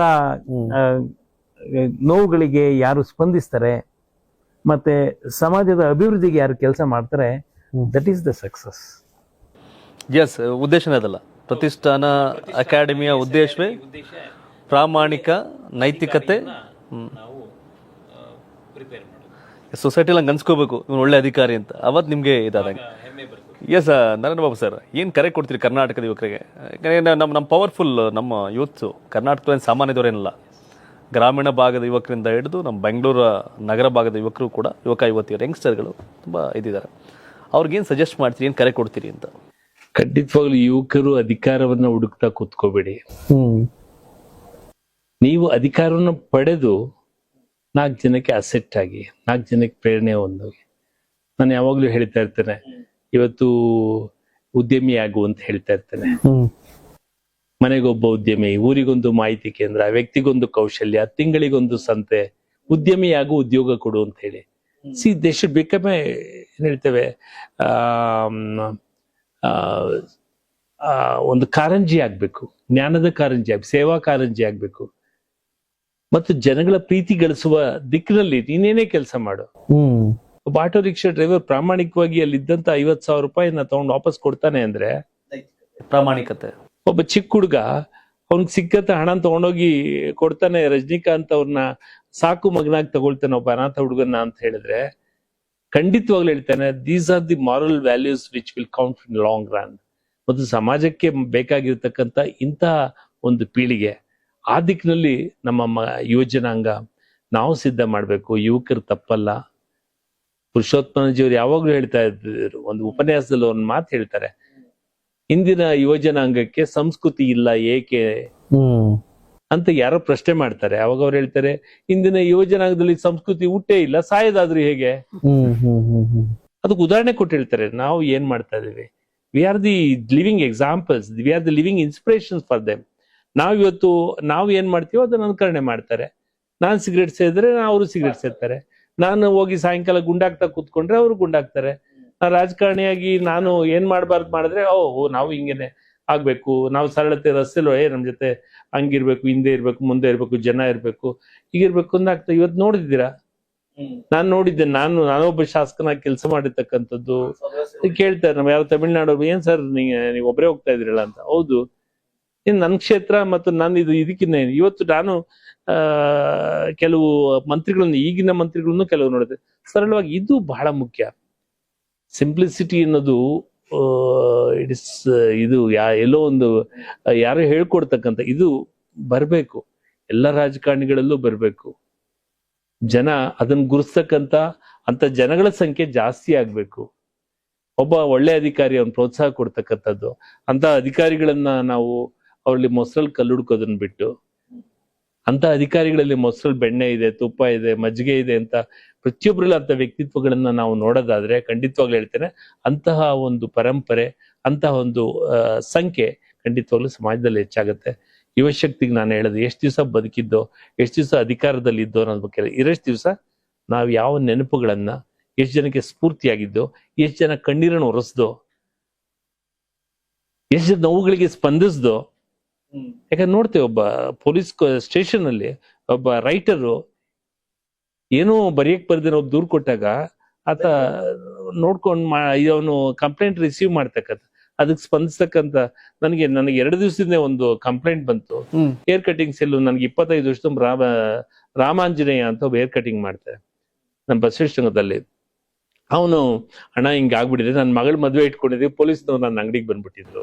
ಓಕೆ, ನಾನು ಏನಪ್ಪ ಯಾಕೆ ಅಂತ ಹೇಳಿ ಕೊನೆಗೆ ಸ್ಟೇಷನ್ ಇನ್ಸ್ಪೆಕ್ಟರ್ ಫೋನ್ ಮಾಡಿರ್ತಾರೆ, ನಮ್ಮ ಗಾಬರಿ ಆಗ್ಬಿಟ್ಟಿದ್ದಾನೆ, ಏನ್ ಮಾಡೋದು ಸರ್? ಸರ್ ಅವರೆಲ್ಲ ಹಂಗೆ ಹೇಳ್ತಾರೆ ಅಷ್ಟೇ ಸರ್, ಅದು ಏನೋ ಮಾಡಿರ್ಬೇಕು, ಮಾಡ್ಬಾರ್ದು ಕೆಲಸ, ಅದಕ್ಕೆ ಕೋರ್ಟಿಂದ ಸಮನ್ಸ್ ಬಂದಿದೆ, ವಾರೆಂಟ್ ಬಂದಿದೆ. ಆಮೇಲೆ ನನಗೆ ಇಲ್ಲಪ್ಪ ನೋಡು, ಯಾರಿಗಾರ ನೀ ಚಕ್ಕಿ ಕೊಟ್ಬಿಟ್ಟೆ, ನಾನು ಬೌನ್ಸ್ ಆಗಿದ್ಯಾ ಅದೇನಾದ್ರು? ಇಲ್ಲ, ಇವತ್ತು ಫೋನ್ ಮಾಡಿದಾಗ ಅವನ ಹೇಳ್ದ, ನನ್ನ ಸೆಲೂನ್ ಅಲ್ಲಿ ಇನ್ನೊಬ್ಬ ರಾಮಾಂಜನೇಯ ಅಂತ ಕೆಲಸ ಮಾಡ್ತಾ ಇದ್ದ, ಅವನ್ ಮಾಡಿರೋದು ಕೆಲಸ. ನನ್ನ ಹೆಸರು ಎಸ್ ರಾಮಾಂಜನೇಯ, ಅವನ ಹೆಸರು ಎನ್ ರಾಮಾಂಜನೇಯ. ನನಗ್ ಬಂದು ಹಿಂಗೆ ಹೇಳಿದ್ದಾರೆ ಸರ್, ನನ್ನ ಆಧಾರ್ ಕಾರ್ಡು ಎಲ್ಲ ತಗೊಂಡೋಗಿ ತೋರಿಸ್ತಾ ಇದ್ದೀನಿ ಅಂತ ಹೇಳ. ಅಂದ್ರೆ ಒಬ್ಬ ಅಧಿಕಾರಿ ಆದ ಜಾಗದಲ್ಲಿ ಕೂತ್ಕೊಂಡು ಎಲ್ಲರನ್ನೂ ಏನು ಕಪ್ಪು ಕನ್ನಡದಲ್ಲೋ ಅಥವಾ ಹಳದಿ ಕನ್ನಡದಲ್ಲೋ ನೋಡ್ತಕ್ಕಂಥದ್ದು ನಿಲ್ಸಿ ಹೃದಯದಿಂದ ಮಾತಾಡೋದನ್ನ ಕಲ್ತಾಗ ಖಂಡಿತವಾಗ್ಲು ಹೇಳ್ತೇನೆ, ವ್ಯವಸ್ಥೆ ಮೇಲೆ ವಿಶ್ವಾಸ ಬರ್ತದೆ. ಅದಕ್ಕೋಸ್ಕರನೇ ನಾವು ಸ್ವತಂತ್ರ ಗಳಿಸಿದ್ದು, ನಮ್ಮನ್ನ ನಾವು ಆಡಳಿತ ಮಾಡ್ಕೊಳ್ಬೇಕು. ಅದಕ್ಕೋಸ್ಕರನೇ ರಾಜ ಮಹಾರಾಜರ ಬಿಟ್ಟು ಡೆಮೋಕ್ರಸಿನ ಒಪ್ಪಿರ್ತಕ್ಕಂಥದ್ದು. ಇದು ಅವಶ್ಯಕತೆ, ಇದು ಬೇಕು ಅಂದ್ರೆ ಖಂಡಿತವಾಗ್ಲು ನಾವು ಪೀಳಿಗೆಗೆ ಇವತ್ತು ಎಲ್ಲ ನೋಡ್ತಾ ಇದ್ವಿ, ಯೂತ್ ಎಲ್ಲರೂ ಅಧಿಕಾರಿಗಳಾಗ್ತಕ್ಕಂಥ, ಬೇರೆ ಬೇರೆ ಕ್ಷೇತ್ರಗಳಲ್ಲೂ ಸಹ ಅವಶ್ಯಕತೆ ಇದೆ. ಆ ಲೀಡರ್ಸ್ ಅನ್ನ ಕ್ರಿಯೇಟ್ ಮಾಡ್ತಕ್ಕಂಥದ್ದು. ನನಗೆ ಒಂದೇ ಒಂದು ಮಾಹಿತಿ ಹೇಳಿದೆ, ನಮ್ಮ ರಾಜ್ಯದಲ್ಲಿ ಯಾಕೆ ಸ್ಟಾರ್ಟ್ಅಪ್ಸ್ ಗಳಾಗ್ತಾ ಇಲ್ಲ? ಕಾರಣ ಏನಂದ್ರೆ ವ್ಯವಸ್ಥೆ. ಒಬ್ಬ ಒಂದು ಇಂಡಸ್ಟ್ರಿಯಲ್ ಸೈಟ್ ಬೇಕು ಅಂದ್ರೆ ಎಷ್ಟು ಕಷ್ಟಪಡ್ತಾರೆ, ನಾನು ಸ್ವತಃ ನೋಡಿದ್ದೇನೆ. ಸೊ ಇದನ್ನೆಲ್ಲ ಅರ್ಥ ಮಾಡ್ಕೊಳ್ತಕ್ಕಂಥ ಹೃದಯದಿಂದ ಕೆಲಸ ಮಾಡೋನಾದ್ರೆ, ಇವತ್ತೇನಾಗ್ಬಿಟ್ಟಿದೆ ಪ್ರತಿಯೊಂದು ವ್ಯವಸ್ಥೆನಲ್ಲಿ ನಾನ್ ಕಂಡಂಗೆ, ಅದು ಎಜುಕೇಶನ್ ಇನ್ಸ್ಟಿಟ್ಯೂಟ್ ಇರ್ಬೋದು, ಏನೇ ಇರ್ಬೋದು, ಮ್ಯಾನೇಜ್ಮೆಂಟ್, ಮೆರಿಟ್, ಪೇಮೆಂಟ್. ಯಾವಾಗ ಮೆರಿಟ್ ಕಡಿಮೆ ಆಗಿ ಮ್ಯಾನೇಜ್ಮೆಂಟ್ ಪೇಮೆಂಟ್ ಜಾಸ್ತಿ ಆಗುತ್ತೋ ಹಾಗೆ ಎಂಟೈರ್ ವ್ಯವಸ್ಥೆ ಕುಸಿಯುತ್ತೆ. ಎಸ್, ನಿಮ್ ಪ್ರಕಾರ ಮೇಡಮ್ ಪ್ರತಿಷ್ಠಾನ ಎಸ್ ಅಕಾಡೆಮಿ ಅಂದ್ರೆ ಏನು ನಿಮ್ ಪ್ರಕಾರ ಹೇಳೋದಂದ್ರೆ? ಸರ್, ನಾನೇನ್ ಹೇಳಲಿಕ್ಕೆ ಇಷ್ಟಪಡ್ತೀನಿ ಅಂದ್ರೆ, IAS ಅಕಾಡೆಮಿ ನಾವೇನ್ ಮಾಡಿದೀವಿ, ಇದು ಕನಸುಗಳನ್ನ ಅಧಿಕಾರವನ್ನ ಜನಸೇವೆಗಾಗಿ ಬಳಸುವ ಒಂದು ಸಂಸ್ಥೆ, ಪರಿವರ್ತನೆ ಮಾಡುವಂತಹ ಒಂದು ಸಂಸ್ಥೆ ಅಂತ ಹೇಳಲಿಕ್ಕೆ ಮೊದಲನೇದಾಗಿ ಇಷ್ಟಪಡ್ತೀನಿ. ಎರಡನೇದು ಏನಂತ ಹೇಳಿದ್ರೆ, ನೀವು ಕೇಳಿದ್ರಿ ಮೊದಲನೇ ಪ್ರಯತ್ನದಲ್ಲೇ IAS ಮಾಡ್ಬೋದಾ ಅಂತ ಕೇಳಿದ್ರಿ. ಶೇಖ್ ಅಹ್ಮದ್ ಅನ್ಸಾರಿ 21 ವರ್ಷಕ್ಕೆ ಮಾಡಿದ್ದಾರೆ, IAS ಪಾಸ್ ಆಗಿದ್ದಾರೆ. ಸೊ ನಮ್ಮ ಒಂದು ಸಂಸ್ಥೆಯಲ್ಲಿ ಏನ್ ಶಿಸ್ತಿದೆ, ಏನ್ ಮಾರ್ಗದರ್ಶನ ಇದೆ, ಏನ್ ವ್ಯಕ್ತಿತ್ವ ಏನು ಬಿಲ್ಡ್ ಮಾಡ್ತಾ ಇದೀವಿ ನಾವು ನಮ್ಮ ಮಕ್ಕಳಿಗೆ. ಸರ್ ಹೇಳ್ದಂಗೆ ನಾವು ಮೊಬೈಲೇ ಕೊಡೋದಿಲ್ಲ ಇಲ್ಲಿ. ನಾವು ಕ್ಲಾಸಿಗೆ ಯಾರು ಬರ್ತಾರೆ, ನಮ್ಮಲ್ಲಿ ಹಾಸ್ಟೆಲ್ ಫೆಸಿಲಿಟಿ ಕೂಡ ಇದೆ. ಸೊ ಮಕ್ಕಳು ಮೊಬೈಲ್ ಇಲ್ದೇನೆ ತಿಂಗಳಾನ್ಗಟ್ಲೆ ಇರ್ತಾರೆ ನಮ್ಮಲ್ಲಿ. ಬೆಳಗ್ಗೆ ಯೋಗ ಮಾಡ್ತಾರೆ, ಮೆಡಿಟೇಷನ್ ಮಾಡ್ತಾರೆ, ಏನ್ ಅವಶ್ಯಕತೆ ಇದೆ ಜೀವನಕ್ಕೆ ಅಂದ್ರೆ ಪಾಸ್ ಆಗಕ್ಕೆ ಆ ಒಂದು ಎಕ್ಸಾಮ್ ನ ಅಷ್ಟು ಮಾತ್ರ ಅವ್ರು ಗಮನ ಕೊಡ್ತಾರೆ. ಬೇರೆ ಯಾವುದೇ ಒಂದು ಆಕ್ಟಿವಿಟೀಸ್ ಅಲ್ಲೂ ಅವ್ರು ಇರೋದಿಲ್ಲ. ಸೊ ಯಾವಾಗ ನಾವು ಮಕ್ಕಳಿಗೆ ಒಂದು ಸರಿಯಾದ ಮಾರ್ಗದರ್ಶನದಲ್ಲಿ ಕರ್ಕೊಂಡು ಹೋಗ್ತೀವಿ, ನಥಿಂಗ್ ಇಸ್ ಇಂಪಾಸಿಬಲ್ ಅಂತ ನಾನು ಹೇಳಲಿಕ್ಕೆ ಇಷ್ಟಪಡ್ತೀನಿ. ಯಾವಾಗ ಅಂದ್ರೆ ಎಂತ ಹಳ್ಳಿಲಿರೋರು IAS ಆಗ್ತಾರೆ, ಎಂತವ್ರು ಯಾರು ಬೇಕಾದ್ರೂ ಏನ್ ಬೇಕಾದ್ರೂ ಆಗ್ಬೋದು. ಯಾವಾಗ ಅಂದ್ರೆ ಒಂದು ಪ್ರಾಪರ್ ಗುರು ಇರಬೇಕು, ಗುರಿ ಇರಬೇಕು. ಎರಡು ಇದ್ರೆ ಏನ್ ಬೇಕಾದ್ರೂ ಸಾಧನೆ ಮಾಡಬಹುದು. ಸೊ ನಮ್ಮ ಅಕಾಡೆಮಿ ಅದಕ್ಕೆ ಒಂದು ದಾರಿದೀಪ ಅಂತ ನಾನು ಹೇಳಲಿಕ್ಕೆ ಇಷ್ಟಪಡ್ತೀನಿ. ನಿಮ್ ಪ್ರಕಾರ ನಿಮ್ದೇ ಆದಂತ ಒಂದು ವ್ಯಾಖ್ಯಾನ ಇರ್ತದೆ, ನಿಜವಾದ IAS ಯಾರು? ಒಬ್ಬ ಅಧಿಕಾರಿ ಯಾರು, ನಾನು ಮೊದಲೇ ಹೇಳಿದೆ ತಮಗೆ, ವಿವೇಕಾನಂದರು ಕೂಡ ಒಮ್ಮೆ ಹೇಳ್ತಾರೆ, they alone live who live for others, the rest are more dead than alive. ಒಬ್ಬನಿಗೆ ಸಮಾಜ ಸೇವೆಯನ್ನು ಮಾಡಲಿಕ್ಕೆ ಅವನಿಗೆ ಅಧಿಕಾರ ಕೊಟ್ಟರೆ ಸರ್ಕಾರ, ಅದು ಜನಗಳಿಗೆ ತಲುಪಬೇಕು. ಆಗ ಮಾತ್ರ ಅವನು IAS ಅಧಿಕಾರಿ ಅಂತ ಹೇಳ್ಕೊಳ್ಳಿಕ್ಕೆ, ಹೆಮ್ಮೆ ಪಡಲಿಕ್ಕೆ ಸಾಧ್ಯ ಆಗ್ತದೆ. ಅಂಥವ್ರು ಕೆಲವರು ಇರಬಹುದು ಸಮಾಜದಲ್ಲಿ ಈಗಿನ ಪ್ರೆಸೆಂಟ್ ಸಿಚುವೇಶನ್ ಎಲ್ಲೂ. ಆದರೆ ಹೆಚ್ಚಿನ ಜನ ಬೇರೆ ದರ್ಪವನ್ನು ಮಾತ್ರ ತೋರಿಸ್ತಾ ಇದ್ದಾರೆ. ದಬ್ಬಾಳಿಕೆ, ದರ್ಪ ಇವನ್ನ ಬಿಟ್ಟು ಜನಗಳಿಗೆ ಸ್ಪಂದಿಸಬೇಕು. ಅವರ ನೋವುಗಳಿಗೆ ಸ್ಪಂದಿಸಿ ಅವರ ಸಮಸ್ಯೆಗಳನ್ನು ಬಗೆಹರಿಸಿದ್ರೆ ಆತ ನಿಜವಾದ IAS ಆಫೀಸರ್ ಆಗ್ತಾನೆ. ವಂಡರ್ಫುಲ್ ವ್ಯಾಖ್ಯಾನ ಸರ್. ಆಕಾಂಕ್ಷಿಗಳಿದಾರಲ್ಲ, ಭಾಳ ಆಕಾಂಕ್ಷಿಗಳಿಲ್ಲ ಅಂತೇನಿಲ್ಲ ನಮ್ಮ ರಾಜ್ಯದಲ್ಲಿ, ಭಾಳ ಚೆನ್ನಾಗಿದ್ದಾರೆ. ಆಕಾಂಕ್ಷಿಗಳಿಗೆ ಏನು ಸಂದೇಶ ಕೊಡ್ತೀರಿ ಅಂತ? ನಾನು IAS IPS ಆಗಬೇಕು, KS ಇದು ಮಾಡಬೇಕು ಅನ್ನೋ ಆಕಾಂಕ್ಷಿಗಳಿಗೆ ನಿಮ್ಮ ಸಲಹೆ ಏನು ಅಂತ? ಖಂಡಿತವಾಗ್ಲೂ ಕನಸು ಕಾಣೋದು ತಪ್ಪಲ್ಲ, ಆದ್ರೆ ಕನಸನ್ನ ನನಸು ಮಾಡುವ ದಿಕ್ಕಿನಲ್ಲಿ ಸಾಗೋದಿದೆಯಲ್ಲ ಅದು ಬಹಳ ಮುಖ್ಯ. ಆ ದಿಕ್ಕಿನಲ್ಲಿ ಸೂಕ್ತವಾದಂತಹ ಒಂದು ವ್ಯವಸ್ಥೆಯ ಅಡಿಯೇ ಹೋದಾಗ, ಮೇಡಮ್ ಹೇಳಿದ್ರಲ್ಲ ತರಬೇತಿಯಲ್ಲಿ ಬಹಳ ನನಗೆ ಮುಖ್ಯ ಅಂತಕ್ಕಂಥದ್ದು. ನಾನು MES ಕಾಲೇಜ್ ನಾನು ಸೇರಿದಾಗ ಏನಪ್ಪ ನಮ್ಮ ಪ್ರೇಯರ್ ಮಾಡಿಸ್ತಾರೆ ನಾವು ಡಿಗ್ರಿ ಸ್ಟೂಡೆಂಟ್ಸ್ಗೆ ಅನ್ಕೋತಾ ಇದ್ರು. ಸಾಯಂಕಾಲ ಆದ ತಕ್ಷಣ ನ್ಯಾಷನಲ್ ಅಂತ ಹೇಳ್ತಾ ಇದ್ರು. MPL ಶಾಸ್ತ್ರಿಗಳು ಹಿಸ್ಟ್ರಿ ಆಫ್ ಸಾಂಸ್ಕ್ರಿಟ್ ಲಿಟ್ರೇಚರ್ ತಗೊಳ್ತಾ ಇದ್ರು. ಶೇಷಾದ್ರಿ ಅಯ್ಯಂಗಾರ್ ಅವರು ಅಭಿಜ್ಞಾನ ಶಾಕುಂತಲ ತೆಗೆದುಕೊಳ್ತಾ ಇದ್ರು. ಇವತ್ತು ಏನಾಗಿದೆ, ಕಾಲೇಜಲ್ಲಿ ಏನೋ ಡಿಗ್ರಿ ಮಾಡಬೇಕು, ಏನೋ ಕೆಲಸಕ್ಕೆ ದುಡ್ಡು ಸಂಪಾದನೆ ಮಾಡಬೇಕು, ಅಥವಾ ಒಂದು ಕ್ವಾಲಿಫಿಕೇಶನ್ ಬೇಕು ಅಂತ ಈ ಮೌಲ್ಯಗಳನ್ನ ಕೊಡ್ತಕ್ಕಂಥದ್ದು ಖಂಡಿತವಾಗ್ಲೂ ಆ ವ್ಯವಸ್ಥೆಗೆ ಹೋದಾಗ ಮಾತ್ರ ನಮ್ಗೆ ಸಿಗ್ಲಿಕ್ಕೆ ಸಾಧ್ಯ. You want to gain, you have to lose. No pain no gain. ಖಂಡಿತ. ಯಾವುದು ಪರಿಶ್ರಮ ಇಲ್ದೇನೆ ಯಾವುದೇ ಕ್ಷೇತ್ರ ತೆಗೆದುಕೊಳ್ಳಿ, ಅದನ್ನೇ ತಪಸ್ಸು. ಇದಕ್ಕೋಸ್ಕರನೇ ಇಂದಿನ ಗುರುಕುಲ ಪದ್ಧತಿನಲ್ಲಿ ಬಾಲ್ಯದಲ್ಲಿ ತಗೊಂಡೋಗಿ ಗುರುಗಳ ಹತ್ರ ಆಗ್ತಾ ಇದ್ರು, ತರಬೇತಿ ಸ್ಟ್ರಿಕ್ಟ್ ಆಗಿ ನಡೀತಾ ಇತ್ತು. ಇವತ್ತು ಇನ್ಸ್ಟಿಟ್ಯೂಷನ್ ಎಲ್ಲರಿಗೂ ಇವತ್ತು ಕೆಲ್ಸಕ್ಕೆ ಸೇರ್ತಕ್ಕಂಥ ಅವಕಾಶ ಇದೆ. ಎಲ್ಲರೂ ವಿದ್ಯಾಭ್ಯಾಸ ಜ್ಞಾನಾರ್ಜನೆ ಮಾಡ್ಲಿಕ್ಕೆ ಅವಕಾಶ ಇದೆ. ನನಗೆ ಶಿವರಾಮ್ ಅವರು ನಮ್ಮ ಕನ್ನಡ AS ಮಾಡಿದಂತ, ನನಗೆ ನಾನು ಮೊದಲನೇ ಸರಿ ಭೇಟಿ ಮಾಡಿದಾಗ ಅವರು ಒಂದು FDC ಆಗಿದ್ರು. ಐ ಸ್ಟಿಲ್ ರಿಮೆಂಬರ್ ಅಣ್ಣ how much effort he has put. ನಾನು ಅದನ್ನ ಗಮನಿಸಿದ್ದೇನೆ. ಇದು ನಾವು ಅನ್ಕೊಂಡ್ಬಿಡ್ತೇವೆ ಎಲ್ಲ ಸಾಧ್ಯ ಇದೆ, ನಾನು ಕ್ರಿಕೆಟ್ ಪ್ಲೇಯರ್ ಆಗ್ಬೇಕು, ನಾನು ಫುಟ್ಬಾಲ್ ಪ್ಲೇಯರ್ ಆಗ್ಬೇಕು, ಮತ್ತು ನಾನೊಬ್ಬ IAS ಅಧಿಕಾರಿ ಆಗ್ಬೇಕು. ಐ ಹ್ಯಾವ್ ಸೀನ್ ಯಾವುದೇ ಕ್ಷೇತ್ರ for that matter, no pain no gain. ಇದು ಬಹಳ ಮುಖ್ಯ. ರಾಜಕಾರಣ ಇರ್ಬೋದು, even including chief minister of today. ನಾವೆಲ್ಲ ಒಂದೇ ಸಮಕಾಲೀನದಲ್ಲಿ, ನಾನು ರಾಜ್ಯದ ಪೇರೆಂಟ್ ಸ್ಕೂಲಲ್ಲಿ ಓದ್ತಾ ಇದ್ದೆ, ಅವ್ರು ಕಾರ್ಮಲ್ ಸ್ಕೂಲಲ್ಲಿ ಓದ್ತಾ ಇದ್ರು. ಅದಾದ್ಮೇಲೆ ನಾನು ಕಾರ್ಪೊರೇಟರ್ ಆದ, ಹೌದು ರಾಜೇಂದ್ರ ನಗರದಲ್ಲಿ ನಾನು ಕಾರ್ಪೊರೇಟರ್ ಆದ್ರೆ, ಅವ್ರು ಜಿಲ್ಲಾ ಪಂಚಾಯತ್ ಮೆಂಬರ್ ಆದ್ರು. ಅವ್ರಿಗೆ ಸೂಕ್ತ ಗುರುಗಳು ಸಿಕ್ಕಿದ್ರು, ಅವ್ರು ಎಷ್ಟು ಇಂಡಿಪೆಂಡೆಂಟ್ ಆಗಿ ನಿಂತರು. ನಾನು ಯಾಕೆ ಹೇಳ್ತೀನಿ, ಯಾವುದೇ ಕ್ಷೇತ್ರ ಆಗಿ ಆ ಜನಗಳ ಪ್ರೀತಿ ಗಳಿಸ್ಕೊಂಡು, ಅವ್ರ ವಿಶ್ವಾಸ ಗಳಿಸ್ಕೊಂಡು ಹೋರಾಟ ಮಾಡೋದಿದೆಯಲ್ಲ, ನೋ ಸ್ಟ್ರಗಲ್ ಸ್ಟ್ರಗಲ್. ಬೇಕಂದ್ರೆ ಹೇಳೋದು ಸ್ಟ್ರಗಲ್ ಸ್ಟ್ರಗಲ್ ಸ್ಟ್ರಗಲ್ ಅಂತ ಹೇಳ್ತಾರೆ. ಹೋರಾಟ ಇದನ್ನ ವಿಸ್ಟ್ಯಾಂಡ್ ಮಾಡ್ತಕ್ಕಂಥ ಆತ್ಮವಿಶ್ವಾಸವನ್ನ ಕೊಡ್ತಕ್ಕಂಥದ್ದೇ ಬಹಳ ಮುಖ್ಯ. ಇದನ್ನ ನಮ್ಗೆ ಸೂಕ್ತ ಗುರುಗಳು ಸಿಕ್ಕಿದಾಗ ನಮ್ ಪ್ರೋತ್ಸಾಹ ಕೊಡ್ತಕ್ಕಂಥ ಜೀವರಾಜ್ ಆಳ್ವರ್ನು ನಾನು ನೆನ್ಸ್ಕೋತೇನೆ. ದ ಹಂಬಲ್ನೆಸ್, ಲೀಡರ್ಸ್ ನಮ್ಗಂತ ಸಿಗೋದು ಬಹಳ ವಿರಳ. ಬೆಳಗ್ಗೆ ಇಲ್ಲೇ ಪಕ್ಕದಲ್ಲೇ ಮನೆ ಇತ್ತು, ಬೆಳಗ್ಗೆ ಹೋದ್ರೆ used to teach me, used to take don't go to any leaders house without appointment ಅಂತ ಒಂದು ಮಾತು ನನ್ಗೆ ಹೇಳಿದ್ರು. ಒಂದು ಮಾತು ಹೇಳಿದ್ರು, ಡೋಂಟ್ ಗೋ ಟು ಎನಿ. ಅವರು ನಿಂದೇ ಆದ ಒಂದು ವ್ಯಕ್ತಿತ್ವ ಇದೆ. ಒಂದ್ ದಿವಸ ನಾನು T-shirt ಹಾಕೊಂಡು ಹೋಗ್ಬಿಟ್ಟೆ ವಿಧಾನಸೌಧಕ್ಕೆ. ಓಕೆ, ಪ್ರಪ you are an actor no doubt, but when you are entering a Vidhana Soudha, you are an corporator, you are responsible ಜನಗಳ ಪ್ರತಿನಿಧಿ, you should have some dress code.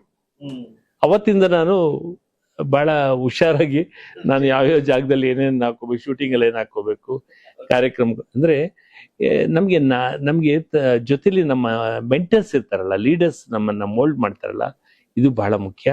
ಹಾಗೆ ಇನ್ಸ್ಟಿಟ್ಯೂಷನ್ಗಳು ಖಂಡಿತವಾಗ್ಲೂ ಹೇಳ್ತೇನೆ, ವ್ಯಕ್ತಿತ್ವವನ್ನ ನಮ್ಗೆ ಆ ಪ್ರೀತಿ ಮತ್ತು ಜೀವನದ ಬದುಕಿನಲ್ಲಿ ಬರ್ತಕ್ಕಂಥ ಸವಾಲುಗಳು, ಇದು ಬಹಳ ಮುಗುತ್ತೆ. ಇದನ್ನ ನಾನು ನಮ್ಮ IAS ಅಕಾಡೆಮಿಯಲ್ಲಿ ನಮ್ಮ ಮಕ್ಳಿಗೆ ಕೊಡ್ಬೇಕು ಅಂತ ಹೇಳಿ ಅವ್ರಿಗೆ ಹೇಳಿದ್ಮೇಲೆ ಏನು ಎಲ್ಲರೂ ಆಗ್ಬಾರ್ದು, ಒಳ್ಳೆ ವ್ಯಕ್ತಿ ಆಗ್ತಾನೆ, ಅದೇ ಅದ್ಭುತವಾದ ವ್ಯಕ್ತಿ ಆಗ್ತಾನೆ.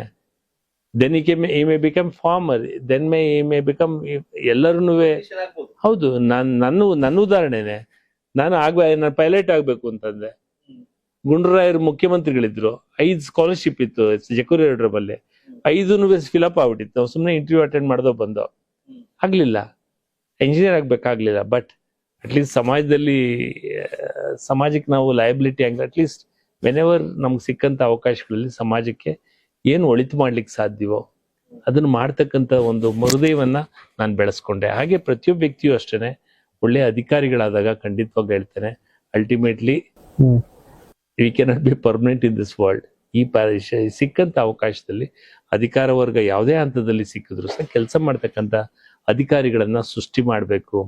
ಆ ಮೈಂಡ್ ಸೆಟ್ ಅನ್ನ ನಮಗೆ ನಮ್ಮ ಯುವ ಜನಾಂಗ ಕೊಡಬೇಕು ಅಂತಕ್ಕಂಥದ್ದೇ ನಮ್ಮ IAS ಅಕಾಡೆಮಿಯ ಕನಸು. ಎಸ್, ಸರಿಯಾದ ಗುರು ಇದ್ದಾಗ, ಗುರಿಯನ್ನು ತೋರಿಸಿದಾಗ ಎಲ್ಲವೂ ಸಾಧ್ಯ ಆಗುತ್ತೆ. ಹಾಗಾಗಿ ನನಗೂ ಸರಿಯಾದ ಗುರು ಇದ್ದೀರಿ ಏನೋ ಆಗ್ತದೆ. ನಿಮ್ಮದು ಎಕ್ಸಾಂಪಲ್ ಕೊಟ್ಟು ಮಾತನಾಡಿದ್ರಿ DK ಅವರು ಮತ್ತು ನಿಮ್ಮದು. ಎಸ್, ಖಂಡಿತ. ಆ ಕಾರಣಕ್ಕೋಸ್ಕರ ಪ್ರತಿಷ್ಠಾನ IAS ಅಕಾಡೆಮಿ ಬೈ ಅಂದಾಗ ನಾನು ಆಗಲೇ ಹೇಳಿದೆ ಅದರ ಉದ್ದೇಶ, ಧ್ಯೇಯ ಏನು ಅಂತ ಸರ್ ಬ್ರೀಫ್ ಮಾಡಿದ್ರು. ಪ್ರಾಮಾಣಿಕತೆ, ನೈತಿಕತೆ ಇವೆಲ್ಲವನ್ನು ಒಳಗೊಂಡಂಥ ಒಂದು ಪರಿಕಲ್ಪನೆ ಅಂದಾಗ ನರೇಂದ್ರ ಬಾಬು ಸರ್ ನೋಡಿದ ತಕ್ಷಣ ಆ ನಂಬಿಕೆ, ನಂಬಿಕಸ್ಥಾನ ಅದು ದೊಡ್ಡ ಅಸೆಟ್ ಅದು. ಬಟ್ ಅದು ಸಮ್ ಟೈಮ್ ವರ್ಕ್ ಆಗುತ್ತೆ, ಸಮ್ ಟೈಮ್ ವರ್ಕ್ ಆಗಲ್ಲ. ಆದರೆ ನಂಬಿಕಸ್ಥ ಸಮಾಜವನ್ನು, ನೈತಿಕತೆಯ ಸಮಾಜವನ್ನು, ನೈತಿಕತೆ ಇರ್ತಕ್ಕಂಥ ಅಧಿಕಾರಿಗಳನ್ನ ಒಟ್ಟಾಕಬೇಕು ಅಂತಂದರೆ ಈ ನೀವು ಕೂತಿರೋ ಈ ಸಾಲಲ್ಲಿದೆ ಅರ್ಥ ಆಗುತ್ತೆ. ಮೇಡಮ್, ನಿಮ್ಮ ಪ್ರಶ್ನೆ ಬರ್ತೀನಿ. ಈಗ KPSC KS ಇದಕ್ಕೆ 319 ಗೆಜೆಟೆಡ್ ಪ್ರೊಫೆಷನಲ್ ಹುದ್ದೆಗಳಿಗೆ ಈಗ ಅಧಿಸೂಚನೆ ಹೊರಡಿಸಿದೆ.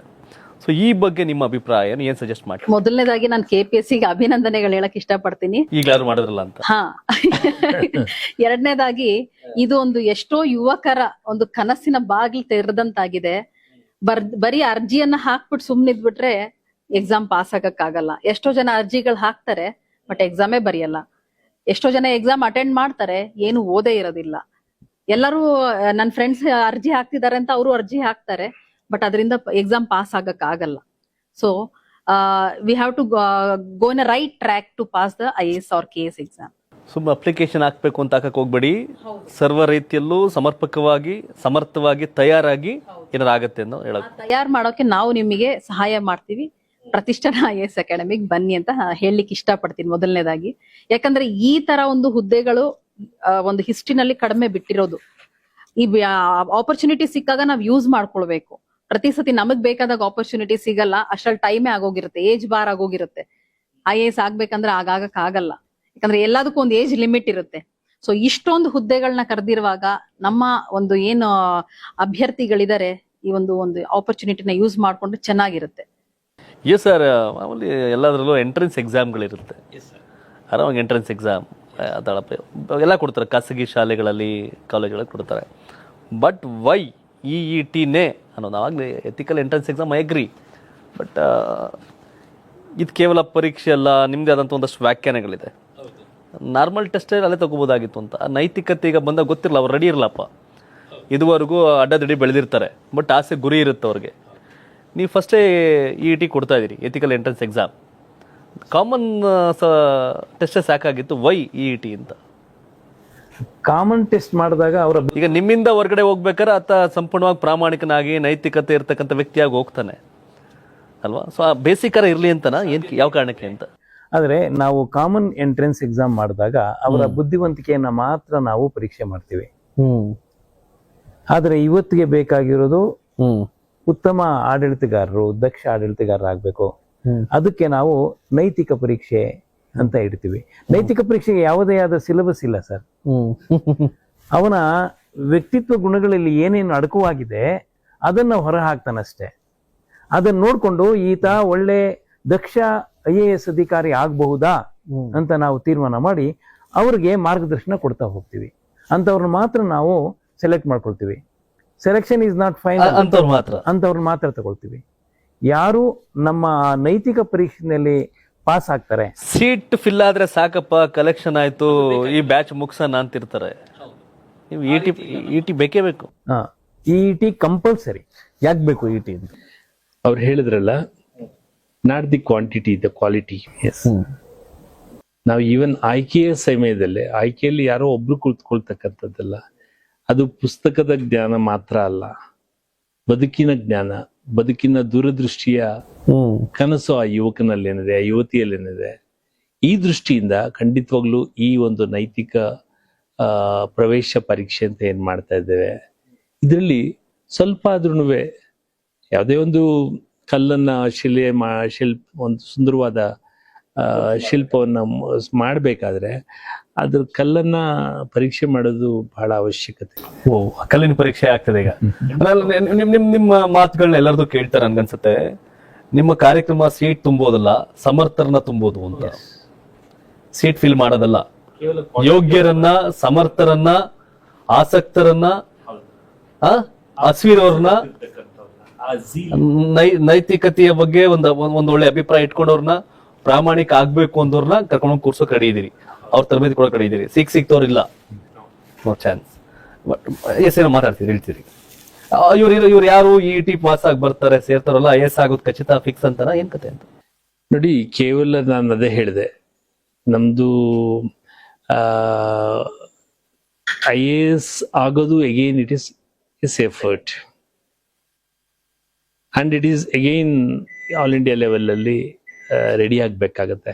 ಆದ್ರೆ ನಾವು ವ್ಯಕ್ತಿತ್ವ ನಿರ್ಮಾಣ ಮಾಡೋದಿದೆಯಲ್ಲ, man making and character building ಅಂತಕ್ಕಂಥದ್ದು, ಬಹುಶಃ ಆ ದಿಕ್ಕಲ್ಲಿ ಸಾಗತಕ್ಕಂಥ ಆ ಕನಸನ್ನಂತ ಯುವಕರಿಗೆ ನಾವು ಮಾರ್ಗದರ್ಶನ ಮಾಡ್ತಕ್ಕಂಥದ್ದು. ಇನ್ ಥಿಯರಿಟಿಕಲಿ ಎಲ್ಲರೂ ಕೊಡ್ತಾರೆ, ಎಲ್ಲಾ ಇನ್ಸ್ಟಿಟ್ಯೂಟ್ಗಳು ಕೊಡ್ತಾರೆ. ರೀಡಿಂಗ್ ಮೆಟೀರಿಯಲ್ಸ್ ಡೆಲ್ಲಿಯಿಂದ ಬೆಂಗಳೂರವರೆಗೂ ಅದೇ ಇರುತ್ತೆ.